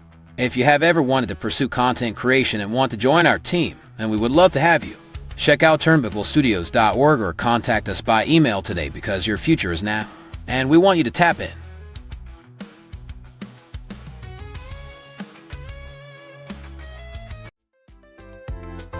The Turnbuckle Studios store is open for you 24 hours a day, 7 days a week. Get the merch and represent the best from the shows you watch on a weekly basis. Multiple styles to choose from with over 10 products available. Don't get left out and pick up all your favorites today. Find us at carlcarafel.redbubble.com. And there you go. As Perish just did the ad read before we went to the commercials, I'm not going to repeat it. Are you back from commercial, Mr. Best? No, I still have 50 seconds left. Okay. So if you want to do an ad read, go right on ahead. I'm looking now at Seth Rollins actually on my screen. I'm just looking at the. Go ahead. Go ahead. I said I was looking at a promo for Raw coming to Toronto on the 26th. Oh. I'm just gonna let you know that on carlcarafel.redbubble.com, if people were wondering if by chance why you went and checked out the Chris Perish podcast stuff, why there's this weird little black banner, just letting you know that it's gone now. So you're just gonna get a nice clean look. It's been updated. So if you see anything on that site that you know what you might have a recommendation for, this is where you can let us know as well. And you can do that on turnbucklestudios.org. And maybe that's just a perfect way for you to /join at the end of that link. And maybe that could be a niche for anybody who wants to become a part of Turnbuckle Studios. And I'm looking at Seth Rollins now. Well, that's creepy, but are you seeing the video? I am. Okay. It's a whole thing on Seth and Becky right now. No.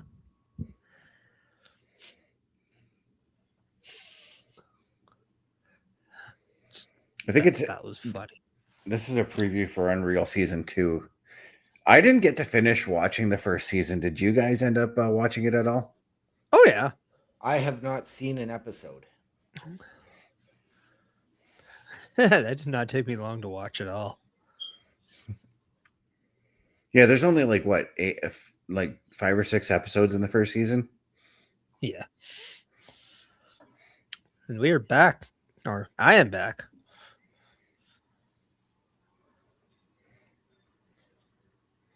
Only on Netflix Tuesday. Yep, that's where I'm at, Mr. Best. Yeah. And Yeah, I got Mello with the title. yep. And well, maybe my my shirt does make sense.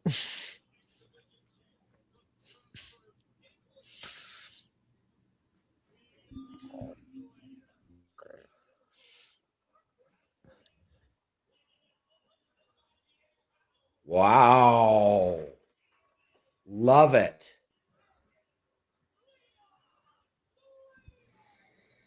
Okay, this is something I can easily get behind. Now, it honestly would not surprise me that once Leon Slater's deal comes up, that he comes over to WWE. Oh, absolutely. Yeah.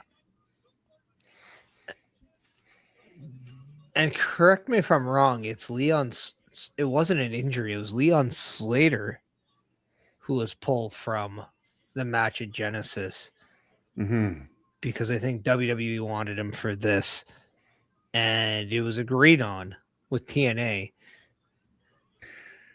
Yes, because I think it was originally supposed to be an X Division title match. Now I think I want to say it's a number. Yeah, I think it's now a number 1 contenders match for the X Division title. Okay. Actually, it's just a match because Santino did say yesterday that Cedric will not lose his opportunity to go after the TNA X Division title. Okay, so that's what I thought I heard then. I think it's just it's just a match at Genesis. Leon Slater is, again, he's just like Javon Evans, 21 years old. Turned 21 years old when TNA was in Edmonton. It was crazy. So like it's just crazy to think how much he has come from. But he's also somebody that I would love to see mix it up with some of the veterans here in WWE. Because when you look at him, all you hear from the Hardy Boys is just how mature he is as a professional. Right. Yeah.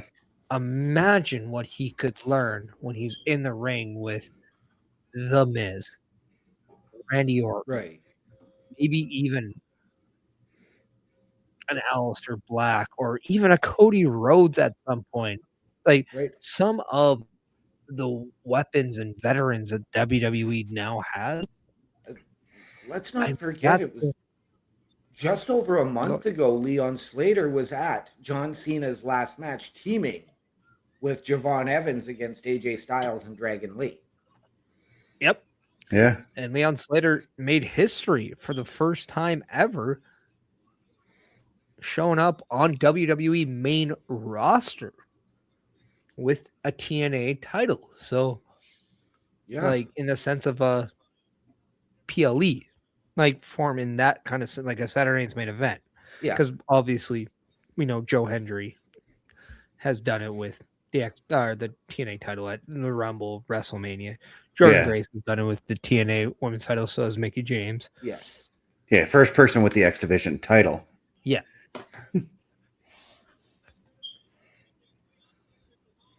Also the first TNA title shown on Saturday Night's Main Event. Yep.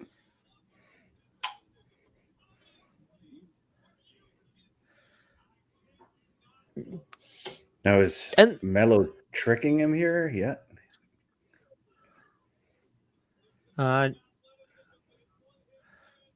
No, he's past the tricking part. Yeah. You served it up, man. I know I did. I realized that. That's why I slowed my words down as soon as I said that. I'm like, here comes a Trick Williams pun.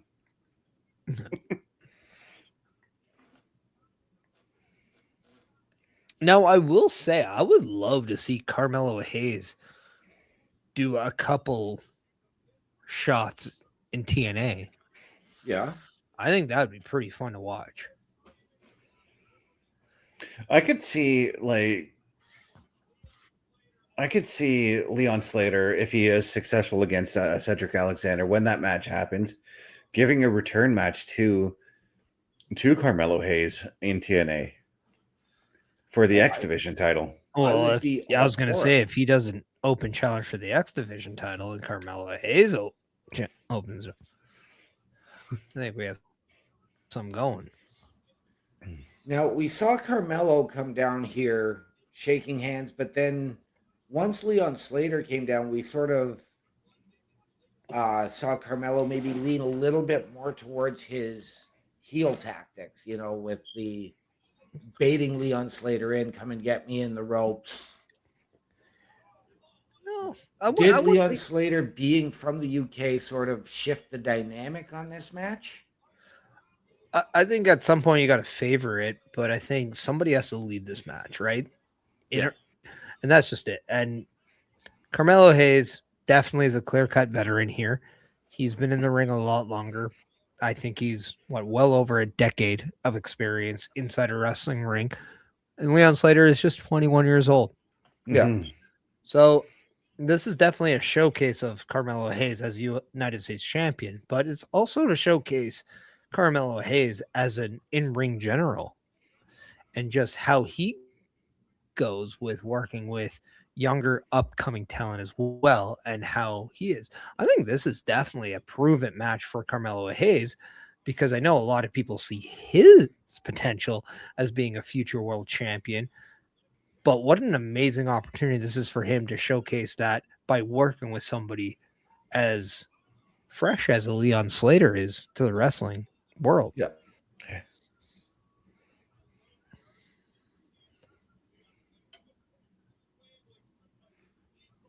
And let's face it, you're not going to outshadow Leon Slater with athleticism as much as you want to. He's going to get you. And we all know Carmelo Hayes excels at being the pretty athlete, but at some point, you're going to have to stop the flips. You're going to have to stop the flying. And a good shot to the mouth does that. Yes, And it Leon does. Slater just delivered a good shot to the mouth on him. Yep. Bobby coming in and suggesting Leon Slater versus Johnny Gargano or Carmelo Hayes versus Mustafa Ali. I think Bobby, you know how I feel about Mustafa Ali. I would love to see him in a match with that world title on the line against new TNA world champion Mike Santana. Give it to me, TNA. Just give it to me. I literally, when we talked about Mustafa Ali signing on Turnbuckle Talk, I said, I feel he's ready to be in that title picture. Oh, man, I would love to see Mustafa Ali answer a challenge for Carmelo Hayes. Challenge. That'd be terrific. That would work, too, if he won the title, given the gimmick that he's kind of doing in TNA right now. Oh.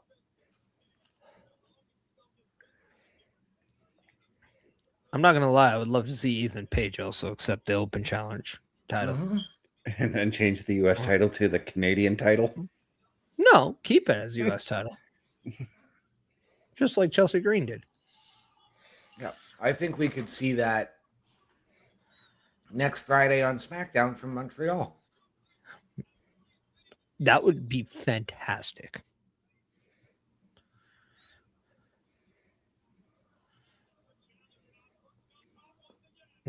You heard it here on Turnbuckle Studios first, people. Yeah. Eric Young would be fantastic. Yes, he would.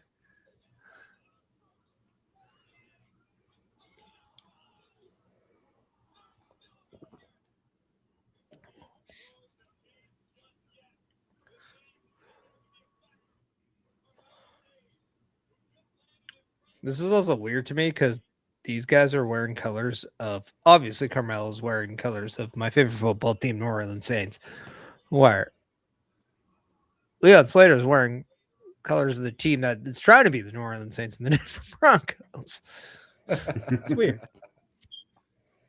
So just a little bit more purple. Yeah. But, yeah. But I do have the Broncos rolling the Bills this weekend. God, do I hope that happens. But Well, I'm seeing a replay of Leon Slater rolling over the top turnbuckle. Right?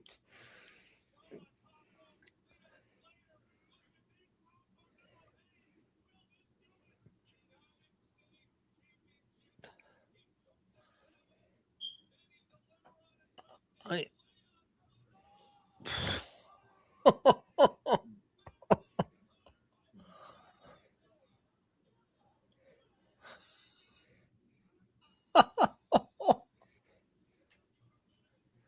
Oh, I might.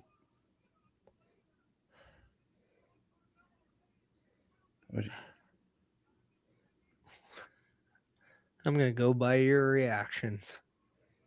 Yeah, I'm watching the build. Oh, Yep. jeez. That's gonna do it. I'm just gonna give it one of these. I'm giving Yeah. it one of these. Carmelo Hayes, Leon Slater, you guys did well. This was fantastic match. Yeah, this was definitely. I feel like this would definitely a test to see how Leon Slater is against WWE guys. I think it's just as equal as a challenge of Carmelo Hayes of seeing, hey, how are you with just about anybody? And if we can put just about anybody in the ring with you, we know what kind of performer you're going to be. Yeah, so I know it's a bit early, but could this very well paint Carmelo Hayes as a potential contender in the heavyweight title picture somewhere down the line as well? Oh, I easily believe he's a 100% it future could. world champion. Mm-hmm. I'll say this. When Braun Breaker wins the world title at some point in his career, I would not be surprised if Carmelo Hayes wins his first off Braun Breaker.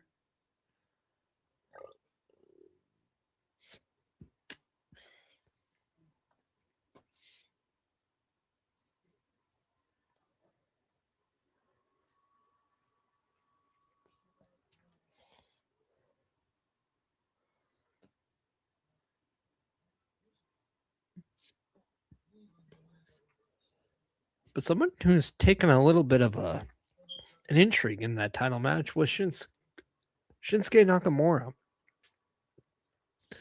And now he has been kind of talked to by Tama Tonga, and he's, you know what, I'm intrigued in that. Yeah, I'm thinking of several scenarios here because obviously these two are going to be feuding over who should be challenging for the United States title. I could see that going two ways that I have in my head right now, and it could go to a triple threat match, or we see Shinsuke and Tama Tonga have a match for the number one contender to the United States title. I see more the number one contender, but I do see that being a potential long-term.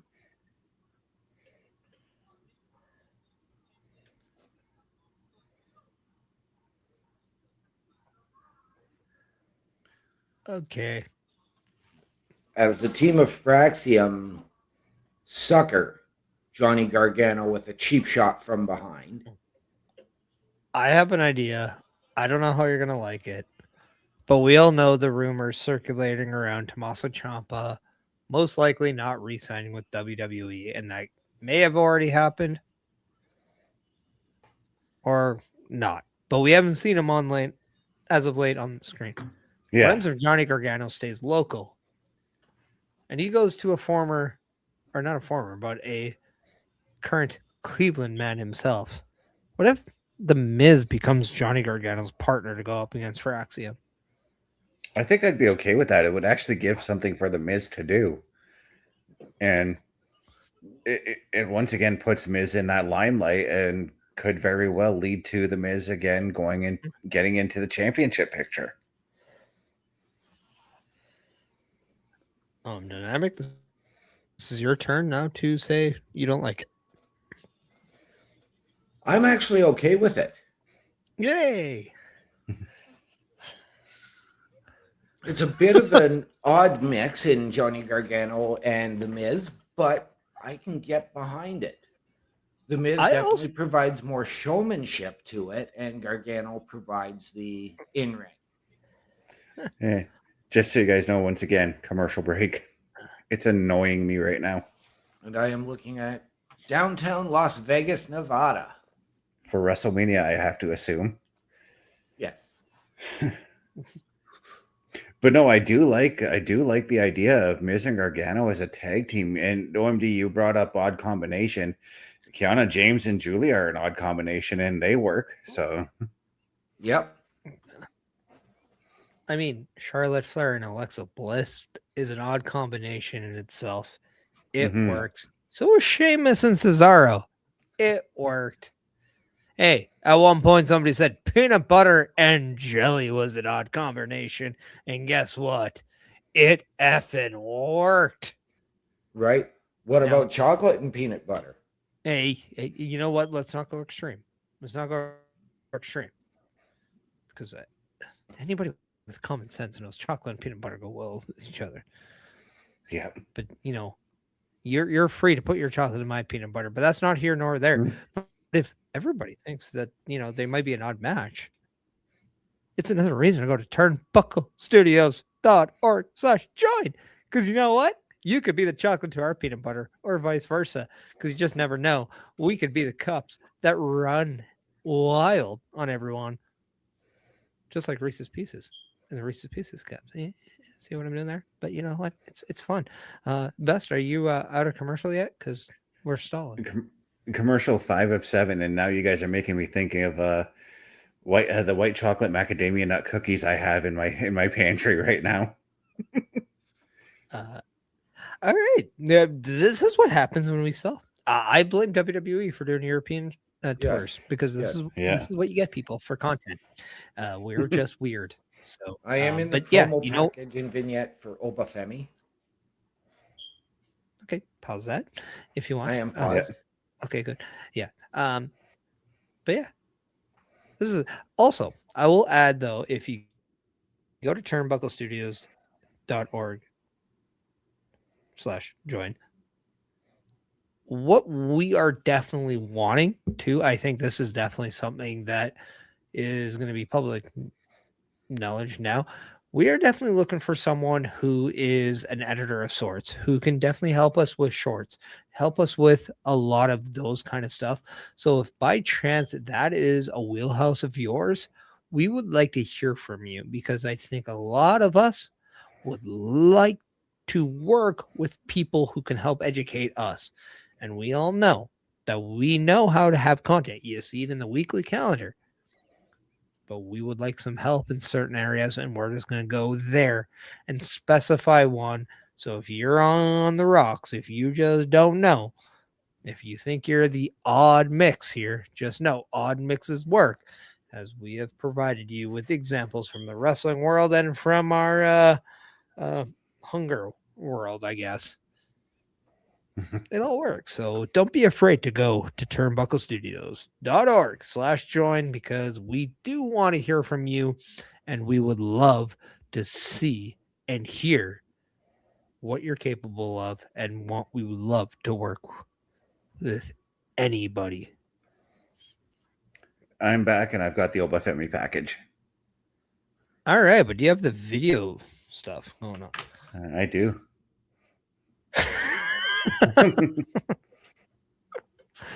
Oh, God. And yes, Bobby, Obafemi is great.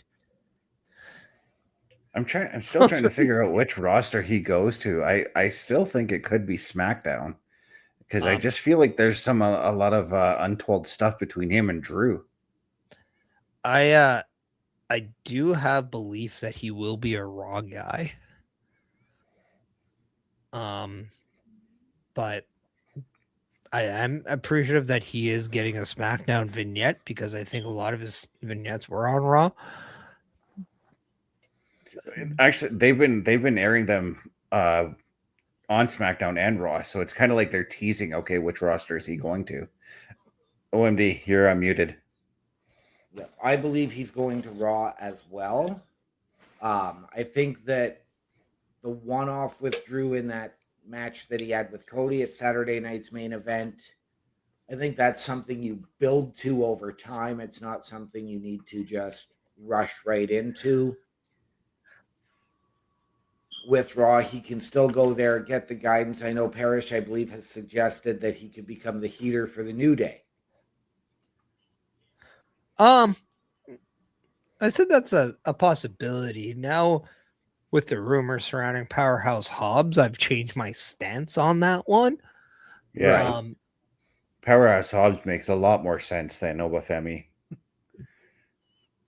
To be fair, with the current state of the New Day, I could see them going like completely serious and then do that. But what I can see, given the rumors surrounding Powerhouse Hobbs, is Hobbs could go in and become the muscle for the Vision. They already got that's two exactly muscles. where I think that's where Obafemi can go. Okay. See, I don't think Braun is a muscle, nor do I think Bronson Reed is a muscle necessarily. I think Bronson Reed is maybe looked at as a muscle for Braun, but I don't think he's viewed as a muscle by Paul Heyman. Right. Like, I wouldn't have said like Bam Bam Bigelow is a muscle, and I think there's a lot of Bam Bam Bigelow things you can say about Bronson Reed, but let's also just look at the current state of SmackDown right now that we are watching. Yeah. And Chelsea Green, in her best outsider drenched outfit, has taken on, I believe, in her SmackDown debut, Jordan Grace. No, Jordan debuted last week against Alba Fire. But Jordan she slapped the taste out of Chelsea's mouth there. It's her SmackDown debut in London, so After Chelsea hurt her hand slapping Jordan Grace. I mean, Jordan Grace is built pretty damn strong. And we do have Jade Cargill sitting ringside watching this match because we know she's been in Jordan's face the last couple of weeks. And also Chelsea Green's. Let's not forget Chelsea Green has a tendency of putting her foot in her mouth a few times, and that happened with Jade Cargill being present, especially when she was saying she was the best champion on SmackDown. Well, she just put her foot in the back of Jordan Grace up against the bottom turnbuckle there. Yes.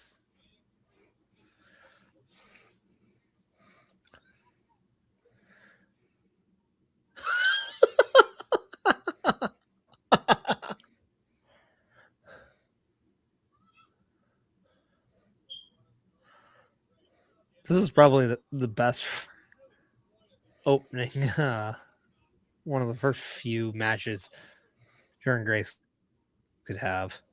Yeah.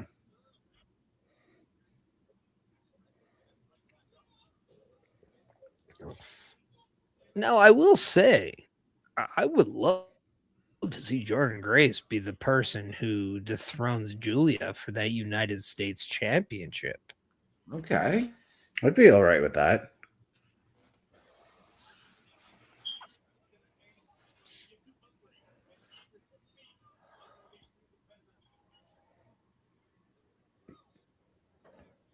Oh, that's a different type of suplex.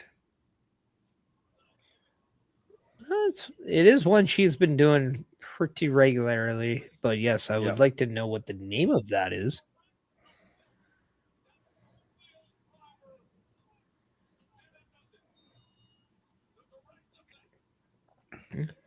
And well, Jordan Grace just have a direct. Yes, made very short work of Chelsea Green in that match. I was just going to say she picked up that win with a bit of authority there. I mean, no, she's a juggernaut. She might have had some direct effect to that win, but I mean,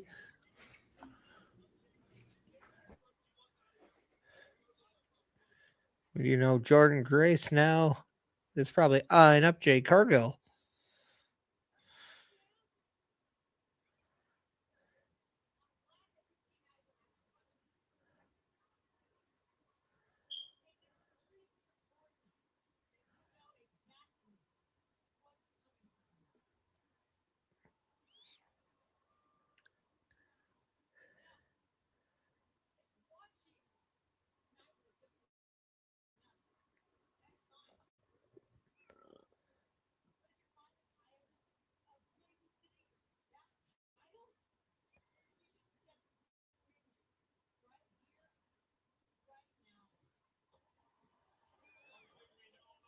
Now, let me ask you, would you have said 3 years ago that a former AEW women's champion was going to go toe-to-toe with a knockouts champion from TNA?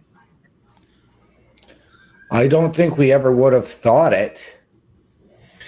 Yeah, because to be fair, 3 years ago, I didn't really know who Jordan Grace was, but at the same time, yeah, it feels surreal to see a former AEW champion taking on a former Knockouts champion for a WWE championship. And Jordan just throwing the title through the ropes back to Jade.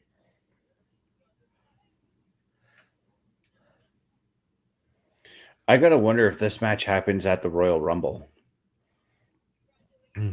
I was going to say, I think that match happens next Saturday night in Montreal. Well, they usually do 4 matches only for Saturday night's main event. It's usually 2 Raw or 2 SmackDown. And SmackDown's already got their 2 matches.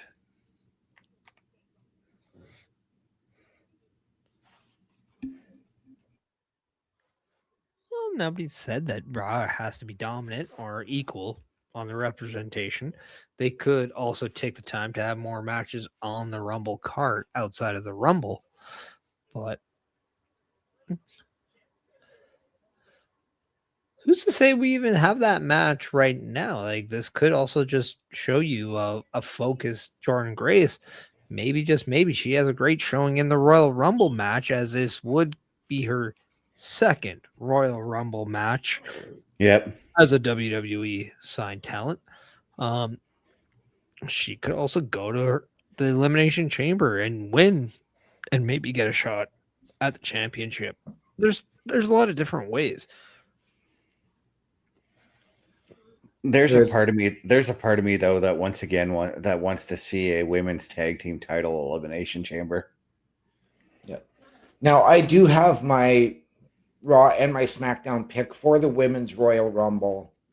Does Jordan Grace, if she enters, does she become a now favorite since she is on the main roster to win?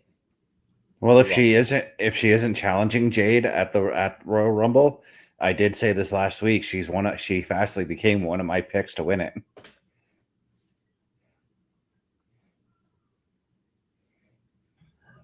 I would love to see Jordan Grace have a strong showing and maybe be like a final 2, final 3, maybe final 4. Mm-hmm. And I think it'd be okay. Like, I still have Liv Morgan as my clear favorite to win the Royal Rumble match. Right. And I wouldn't even be surprised if maybe we just get a strong showing from Io and Rhea as well. I think I'm very excited to see the potential matchups in a Royal Rumble as they tease us with a lot. Imagine Rhea Ripley and Jordan Grace going at each other's throats in the Royal Rumble match. Yeah, I think that's something we all want to see. Yeah. Even Charlotte and Jordan Grace. Yeah. Now I am with you, Perish, in saying that Liv Morgan is my overall to win it. My pick from the SmackDown locker room is actually Tiffany Stratton. But I do think that it's Liv. Do we get, and I'm going to go, because it hasn't been announced, but I do believe we're going to get Stephanie Vaquer and Raquel Rodriguez next Saturday at Saturday night's main event. Do we go with a Liv Morgan versus Raquel at Mania for the title?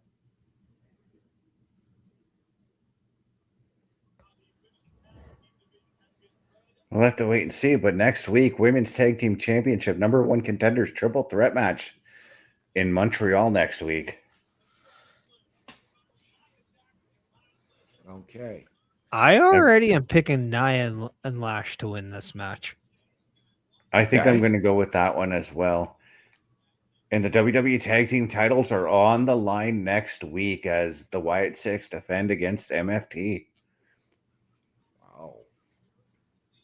Now, who do we think from the MFT are challenging for the tag titles? Oh, that's the big one. That's the big question there. Do we think it's Solo and Tala?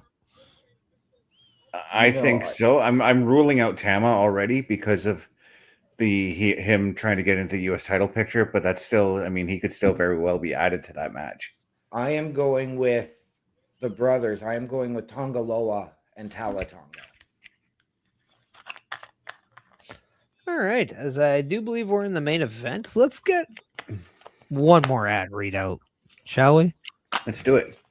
Let's do the calendar. So if you want to check out what we have going on every week, let's check out our weekly calendar. Turnbuckle Studios and the Turnbuckle Affiliation Program bring you the week of streams.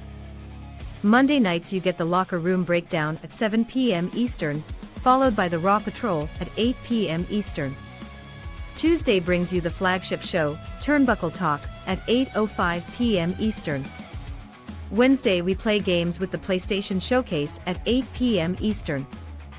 Thursday we go TNA when we brace for Impact at 7:55 p.m. Eastern. Friday we secure all details as we answer the call for the SmackDown Security Detail at 8 p.m. Eastern. The weekend brings you Saturday Night Gaming at 8 p.m. Eastern. On Sundays be sure to catch the Chris Perish podcast at 12:15 p.m. Eastern, followed by the Boar's Nest at 8 p.m. Eastern. Be part of the shows and join the chat every day. And there you have it, ladies and gentlemen. That is our weekly calendar, and that does not include our special events like the PLE Patrol coming up each of the next 2 Saturdays, with Saturday night's main event and the Royal Rumble. For all that and more, turnbucklestudios.org is the place to be for all of your Turnbuckle affiliation program needs. Meet the team, Chris Best, Chris Perish, myself, Bubba Duke, and Carl Carafel under the host section. Get all of our socials. Watch our latest weekly live episodic shows.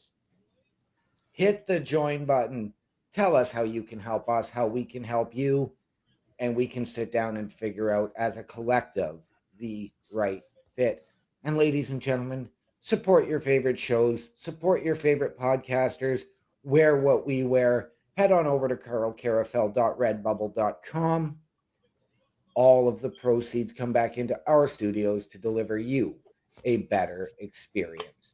Ladies and gentlemen, once again, carlcarafel.redbubble.com and turnbucklestudios.org, the home for all your Turnbuckle affiliation program needs. And now it's time for the main event of the evening. Sami Zayn versus Ilja Dragunov. The winner faces Trick Williams, Damian Priest, and Randy Orton in that fatal 4-way match at Saturday night's main event as the quest for the WWE Championship is lying in the balance at the Royal Rumble.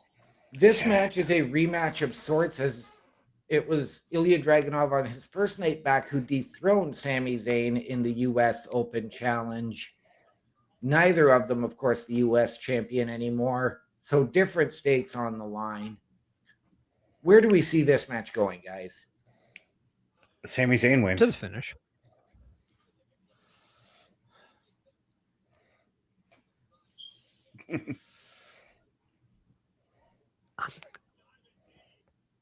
But I think you're right, because Ilja did win the first time, and then it would give us a reason to have a third match later, and I think we'd all want that.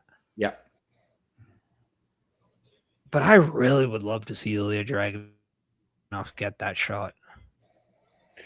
Well, I'm also going with Sami too, because of the fact that the Royal Rumble is in Riyadh, Saudi Arabia, and I originally was leaning towards Sami winning the Royal Rumble match that on that night, and I still think that could happen if he doesn't win this match here or the Fatal 4-Way next Saturday. Right. But I'm still leaning toward. I've been thinking more about your idea, Perish, with WrestleMania going to Saudi Arabia in 2027. That it makes more sense to put Sami in the title picture there and have him win the 2027 Royal Rumble. Right. I think Sami Zayn could very well be a realistic possibility of either winning King of the Ring or Money in the Bank this year. Okay. And I wouldn't be upset by either one. Mm-hmm. I think Money in the Bank makes a lot more sense. Right. What? Imagine him cashing it in at WrestleMania in Saudi Arabia. I was Here's just where gonna say it. I was just gonna say I can imagine him doing like the honorable cash in and interjecting him into whichever title picture he wants to put himself into. right. I was going to suggest Sami to actually win the King of the Ring,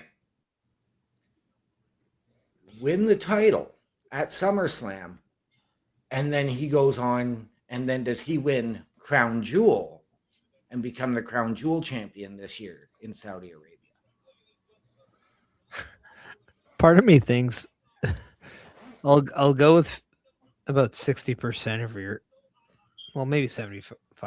I'll go 75%. Wins the King of the Ring, wins the title at SummerSlam. But what happens if he gets cashed in on the same night? Okay. Well, then we got an almost Daniel Bryan kind of thing. Yeah. Oh, it'd be hilarious. It'd be hilarious in the sense of like his son could finally see him become champion. He has that moment, and then boom, he But lost isn't it. Money in the Bank, is it not after SummerSlam this year? I don't know. Yes, it is. Oh, is it after? And yeah, and That's we don't know stupid. That is stupid. and we also don't know if Crown Jewel is going to be even in Saudi Arabia this year, because last year it was in Australia. Right. But we know that the King of the Ring finals typically are.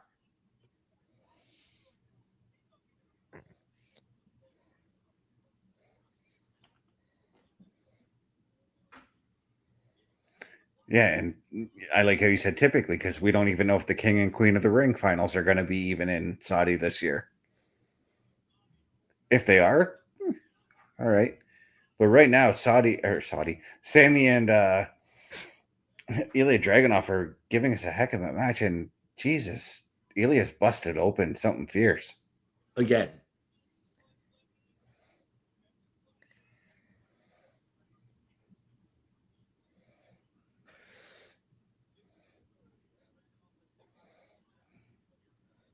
Yeah, I'm not a fan of Money in the Bank being in September. But that goes with my Sami Zayn winning Money in the Bank theory and cashing in on Mania, though. Mm-hmm. Yep. I mean, technically, he could still do it at SummerSlam of next year. Yep.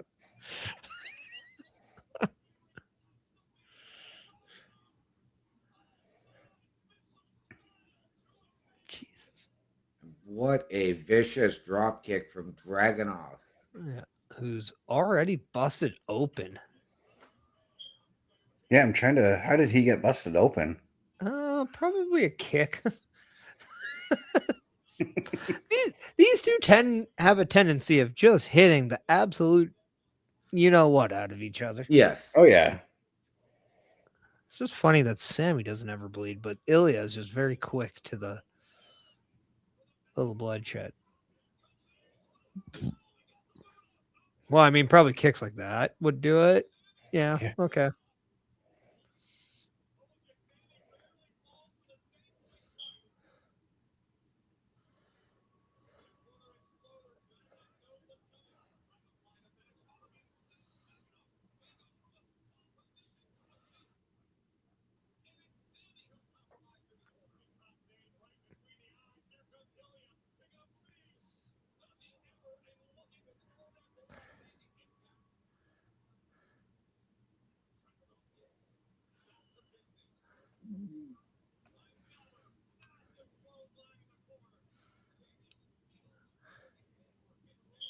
Sami was looking for the haluva kick to the back of the head there, but wasn't happening. Dragunov, though, like this is definitely a test of two men who know each other really well, despite the fact they've only wrestled each other once going into tonight.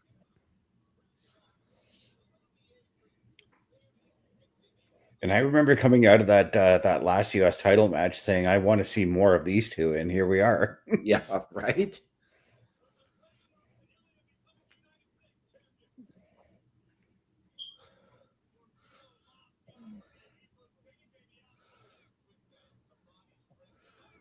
I mean, can you guys imagine the time and the when we get Ilya Dragunov versus Jacob Fatu? Oh, that's going to be a hard-hitting, slugging brawl. Yeah. Or even Dragunov and Chad Gable, or Dragunov and Lesnar. You can't tell me we're not going to get Lesnar go up against guys like Fatu and Dragunov at some point this year.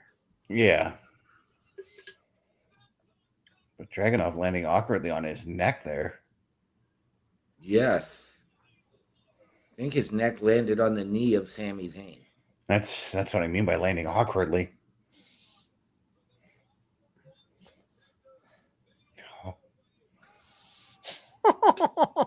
Wow. And that's going to do it.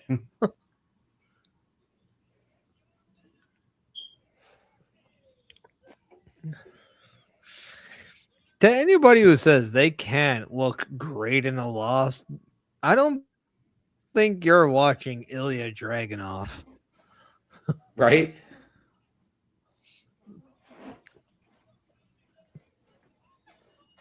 Man, imagine if we would have gotten Dragunov versus John Cena. Dragunov, pound for pound, is the best fighter and wrestler in the WWE today. Oh, we got Trick Williams in the ring now beating on Sami. Yep. Let's not forget the first day that Trick Williams signed with SmackDown. He went war to war on the microphone with Sami Zayn. Yep. Yeah, that he did.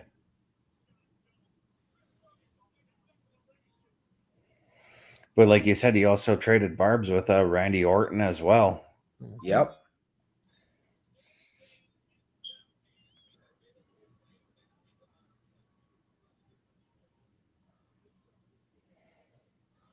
And there's the fade to black.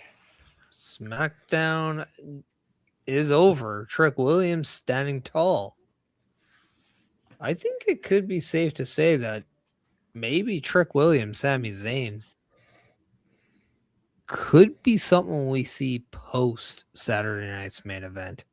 I was going to say, I think that's going to be the story coming out of that Fatal 4-Way. So maybe, just maybe, we aren't going to get these two men winning. Which, if that's the case, I'm going to say I think Damian Priest might be my favorite now to win this match. Right. I think I'm still going to lean to Sami winning, and you look at him and Trick post-Rumble on the road to WrestleMania, potentially with meeting up again in the chamber. Okay. No match for them at WrestleMania, but then you get the finality to it at Backlash. I think if you're either men, though, you want to do it on the big stage at Mania. Yeah, I mean, it is in Vegas this year, and double or nothing. Yeah.